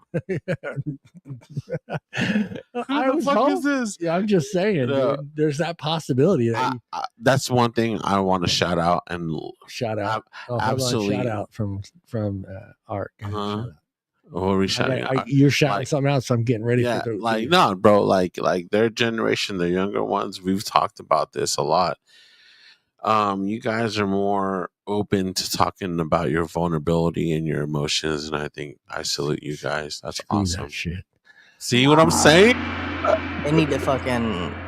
I'm with John on this. Well, Stop talking about that. I'm tired of hearing this shit. Oh, Yeah, yeah. dude, That's because you have an old soul. Yeah. Realistically, Well, like, you guys, okay, because I don't want them to pour my 44-year-old man. I don't want them to have to pour their heart out to me, be like all this, all that, all this, and then I have to make them feel okay. I have to do the same. I don't want to have to tell them all my you shit. feel. Yeah, he's exactly right because now you feel like you're. Now I feel like I'm obligated to be like, this is what. And you don't have any struggles me and all this and that and this. And you're just making shit up. Like I feel you on that. You know what I mean? It's like I don't want to have to. I don't want that to be the beginning of not only our. Say it's not even the first date. Say you're talking to them. You just met. I don't want that to be the beginning and the like when you think back. Oh, how did we meet? We talked about how fucking crazy we were. I don't want that. Yeah, no, I'm with you. I like that, but it's all good. Yeah, no. Like I said, you don't want to wake up connect one with morning. crazies, bro. Like I shouldn't even say that word, but like, I'm crazy. I'm crazy myself, so I get that. Like I know what you mean. How it is a lot to. It's a lot to unpack. I'd rather just like. It's a lot to unpack. Not have to. I'd rather unpack that on a later date. I feel you. Yeah. But my generation, they want to bring that up at the beginning. Yeah. Fucking before even names are exchanged. Bro, I want to go out. I'm schizophrenic. I'm this, that, fucking like a million things, and I'm like, dude, I don't even know you. Facts, dude. Me and Hunter need to definitely go out, and I need a wingman him. All right, I got bitches. you, bro. All right, bitches. We'll go. What the fuck? All right. Just be yourself. Dating's tough. Dating's hard. It's tough. Oh, it's a little bit left. Everybody's dealing with it differently. Everybody has their way of going about it. I think just be open, be honest. Don't bullshit, no lies. Get through all that stuff now in the beginning of the date. Like I said, there's not the snowball effect where you're trying to have to explain something you said 5 years ago, which sucks. I mean, it's kind of scary out there to be dating, Dating is scary, but I think if you make it fun, I think it can be fun. I think where, I think once you make it to where it's just like, hey, I'm just going to have a good time. You know what I mean? And just, I'm not, because everyone is in different situations when it comes to dating. You have the guys that are like Julian said, that guys that are just trying to get laid. Then you guys, the guys that are just looking for some companionship, someone to spend some time with. And then there are those guys that are looking for a committed relationship. And then there's guys that are looking to get married. Yeah. So you have 4 different types that you could be at any time in your life when you're trying to date. You need to decide where you're at you need to decide what you want. And you want. So if you're that guy that's just looking for companionship, keep it light and casual and have some fun with it. If you're that guy that's looking for a committed relationship that wants to build on to something that may happen to marriage, then be that decent, good guy and try to make that relationship work. What if you don't know what you want, John? You should know. What if in your heart of hearts and your mind of minds, I'm going to slap you with some reality, dude. You're a fucking man. Be a man. Understand where you're at in your life. Look at your life and focus on what you want, and don't waver from that. There's don't sit there and pansy around, is what you're saying. No, there's a saying that women say all the time, and women will say it. They don't settle. That's a term that women use all the time. Don't settle. Why shouldn't we not settle? Why shouldn't a guy decide where he wants to be in his life and be able to decide whether I'm the guy that just wants a one night stand, or I'm the guy that's looking for some companionship, or I'm that guy that's looking for a relationship, or I'm that guy that, why do we get put into this one spot where women can decide that, I'm not going to settle? Why can't we not settle? That's the thing is, like you just said, is why do men get put in that one spot? I was always raised with the idea of like, okay, well, you date and you do all these things to find the one that you're going to marry and complete your life with and all that. Yeah. Versus, but you don't do that in high school. You don't do that in your 20s. You don't do that really. You shouldn't be doing that until you're in your mid 30s. Yeah, but I was never told that. I was never being like, okay, in your 20s, you're just figuring it out. It was, in your 20s, you need to have it figured out. That's definitely You a have lie. Gen X parents, Chris. That's a definite fucking lie. You have Gen X parents. Shout out to all those who are over 20. Don't have it Because figured out I yet. grew up- Fucking live life. Yeah, I grew up with that same mentality. It's like go to school, Yeah. graduate, go to Yep. college, graduate, get a job, find a girl, buy a house, get married. That was like the norm. That was the norm. Back in the day, they used to die at 30. Yeah, no, Yeah, fucking You feel me? Like caveman days. I'm not that fucking. An old. elder was I'm like not trying to hate on 45. anyone, but I'm just saying like that. That's why the mentality was like that. Yeah, Because your survival rate wasn't that far along. No shit. Shut No, the hell no. up. I'm saying though, like before. This is Back real. when they were this working in is the real shit. factories. No, this is real What am shit. I, 100? No. But I'm saying like in real life, back in the day, they thought if you were 15 and not married yet, you were. That's fucking Bruce's time. I get that, but I'm just saying like that's how the generations go for it. Yeah. Because even my day, I'm 40, but even in my day, we were thinking like if you're I'm not only gonna married, make it to 65. not even make it, but like if you're 30 or 40 and you're not married yet, you're a loser. And I feel like that's such a wrong. No, yeah, you're right. You know what I mean? That like you're only like 20 and 30, bro. Like mid 20s is when your brain fully develops. Yeah. 25 is like. You know what I'm saying? So 25. to be trying to get married at 16 to 20, hell yeah. That's fucking crazy bananas. It's kind of scary almost. No, it is. No. Yeah. But you know what I'm saying? Like, so people out there who maybe feel like, hey, I'm in this age range where I should be married already or whatever. Like, stop it, bro. That's all cap. You need to know yourself I don't first. necessarily feel like I should be married already. It's just I was never raised with the idea of like you're just dating around to date. You know, you're not actually looking for the one. No, I was raised to always be looking for the one. There you go. At 20, you shouldn't be. You shouldn't even be considering it because you have to take into consideration what you have in value. Mm-hmm. Your value at 20 and what you're going to be able to contribute to that relationship that will end up becoming marriage is very low. Mm-hmm. Yeah, I mean, you can't. Yeah, in your 20s, most people in their 20s can't afford their own place, can't afford the car insurance, can't afford a lot of things in life. Yep. So putting that pressure on a 20-year-old to be married and have kids, that's insane because that's just not feasible in today's world. It's absolutely nowhere near feasible. Mm-hmm. Now, if you come from fucking money, that's different. You know, you got a trust fund that's giving you $6,000 a trust a month, fund baby or that's sugar different. baby. You know, but if you're in your 20s, you should, at this point in time in your relationship, or as far as dating, you should be just looking for companionship, someone to have, someone that's going to be there when you want to go out and have some fun and date, be a dating, if you want to call it. But you shouldn't be considering that person the one that you're going to end up with. If it happens, great. If it does, it happens. It's great. If you're still it's always great when it happens. There are people that out there, I'm not going to lie, that have successful marriages that are still married for 25, 30 years that met in high school. Facts. That's me. Yes, they were high school sweethearts all through high school. It happens, but is it everybody? No, that's Everybody's so when you're in your 20s, you should be, you should be having, you should take that opportunity to have some fun and see what's out there. And then if you do run into Mrs. Right, then it's just like you said, taking the opportunity. Yep. One thing that I've noticed with my generation, I'm sorry to keep bringing that up, be like my generation. Your generation. But, like that's just the knowledge I kind of have to contribute is with a lot of people my age is they'll complain, oh, I've never been in a relationship or I haven't been in, as many relationships as this and that, blah, blah, blah. They'll complain about being in relationships and how they've gone through these struggles of never had it, but then they don't put themselves out there. Right. They don't actively try to get relationships. They're just kind of sitting there thinking, oh, one's going to be handed to me. Yeah. Because that's their expectation.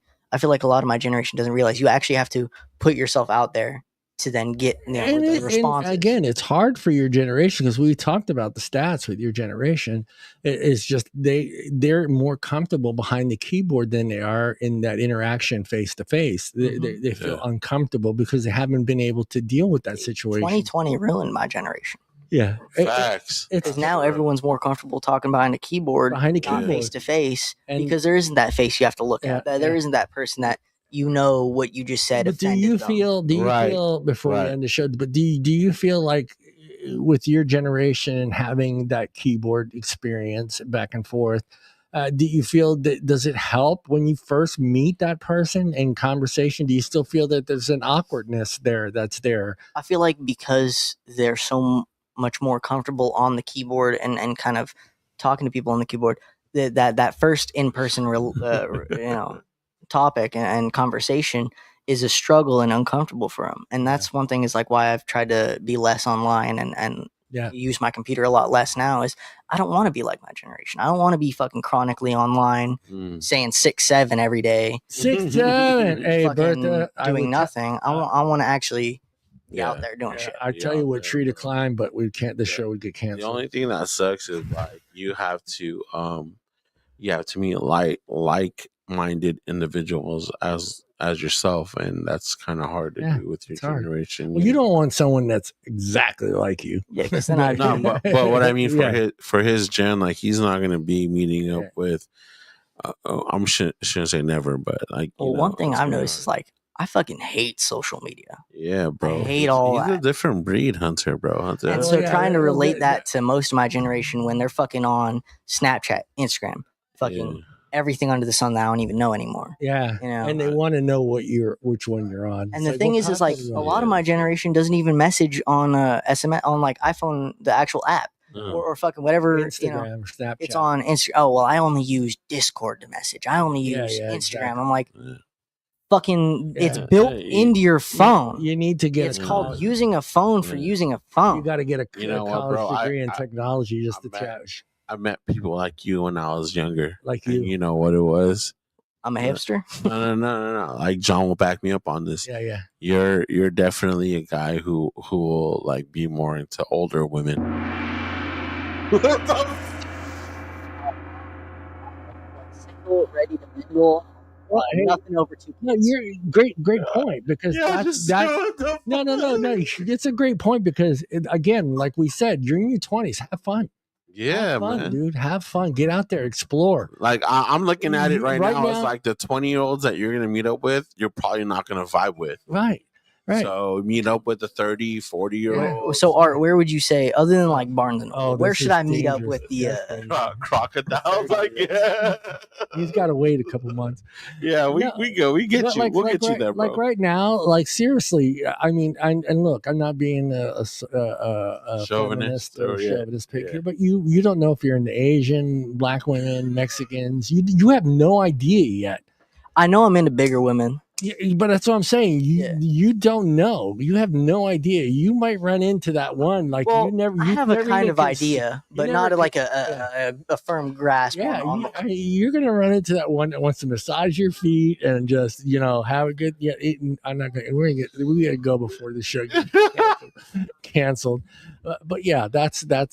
I mean, you're at that age where you should be exploring. You should see what's out there, what's available to you. Yeah, and with zero commitment. I mean, you shouldn't be having a commitment at your age because you're not prepared. You don't have the social means or the money, the job, all that stuff you need to have to build a relationship and eventually make it into marriage. But so have fun, dude. Yeah, we just got to understand that we're all of us. So on your dating profile, put I'm into Asian, Black women, Latinos. List them all. How do I even make like a dating app profile? Because I've never done that. Next week we will help. Next week we will build a dating app for you live on the show. Yo, which one do I pick? Or do I go with multiple? Do I cast a wide net? You know what I mean? We will do a poll on the Friday night recap, the Afternoon Delight podcast team page, or not team page, but fan page. There's 203, almost 300 people in that group, and we'll have them decide where we build your dating profile. Fuck, don't. Okay, listen. We will take It's like the first time I kind of addressed the camera ever. I realized. Yeah, let's go. Don't fuck me and put me on like Grindr. No. That's like fucking bullshit. No. I will put the options that are available that will work for you. All right, you two. All right, to everybody look into the camera. Don't forget, I'm excited for this next week. Next week we will build Hunter a dating profile. I'll bring my phone fully charged. I'll be ready for it. All right. Hunter, hey yo, Hunter is a fucking good dude, and I honestly think you just because like I always say you're an old. Hey, you know what I'll do. You'd really relate to like older women. You know what I'll do too. I'll pay for the first 2 months. Oh my god! Wait, but then I'd have to admittedly be like, oh yeah, well I have fucking Hinge Premium. Hey, I don't want to be able to say in my lifetime I've ever had. No, we're gonna open it all up. Just wait, bro. Just wait. We're gonna give you 100% full access to an app. And you're gonna share those conversations and chats. I'll share the screenshots. I'll put them in that group chat. Yeah. By the way, who's in that group chat? Because I don't have half the numbers. I will tell you right now. Tell you. Yeah. We are October 6th. Like next summer, bro. We are gonna be out at the bars doing live. We may have. That's like, right. We may live have shit, bro. I'm gonna get my man Hunter here at least a date. You know, nothing. But hey, Des is supposed to try to set something up. I know. I can't wait. Let's see if that. I don't know if happens. this is going to happen, but we may actually be doing this show from a bar in Turlock during, ready for this, midget wrestling, female midget wrestling. So we may be broadcasting this show from a bar during midget wrestling, and we're going to break up the crew and have maybe 2 interviewing the midget female wrestlers while 2 of us sit back like Joe Rogan. And can I interview him since I'm closest to height? I don't see. We're trying to figure out how that's going to work. 6'7". You know what I'm saying? You know where I'm going with Hunter's that. definitely 6'7". Somehow we'll make that work. All right, look into the camera, boys, and say goodbye. Y'all have a good one. Buenas noches. What?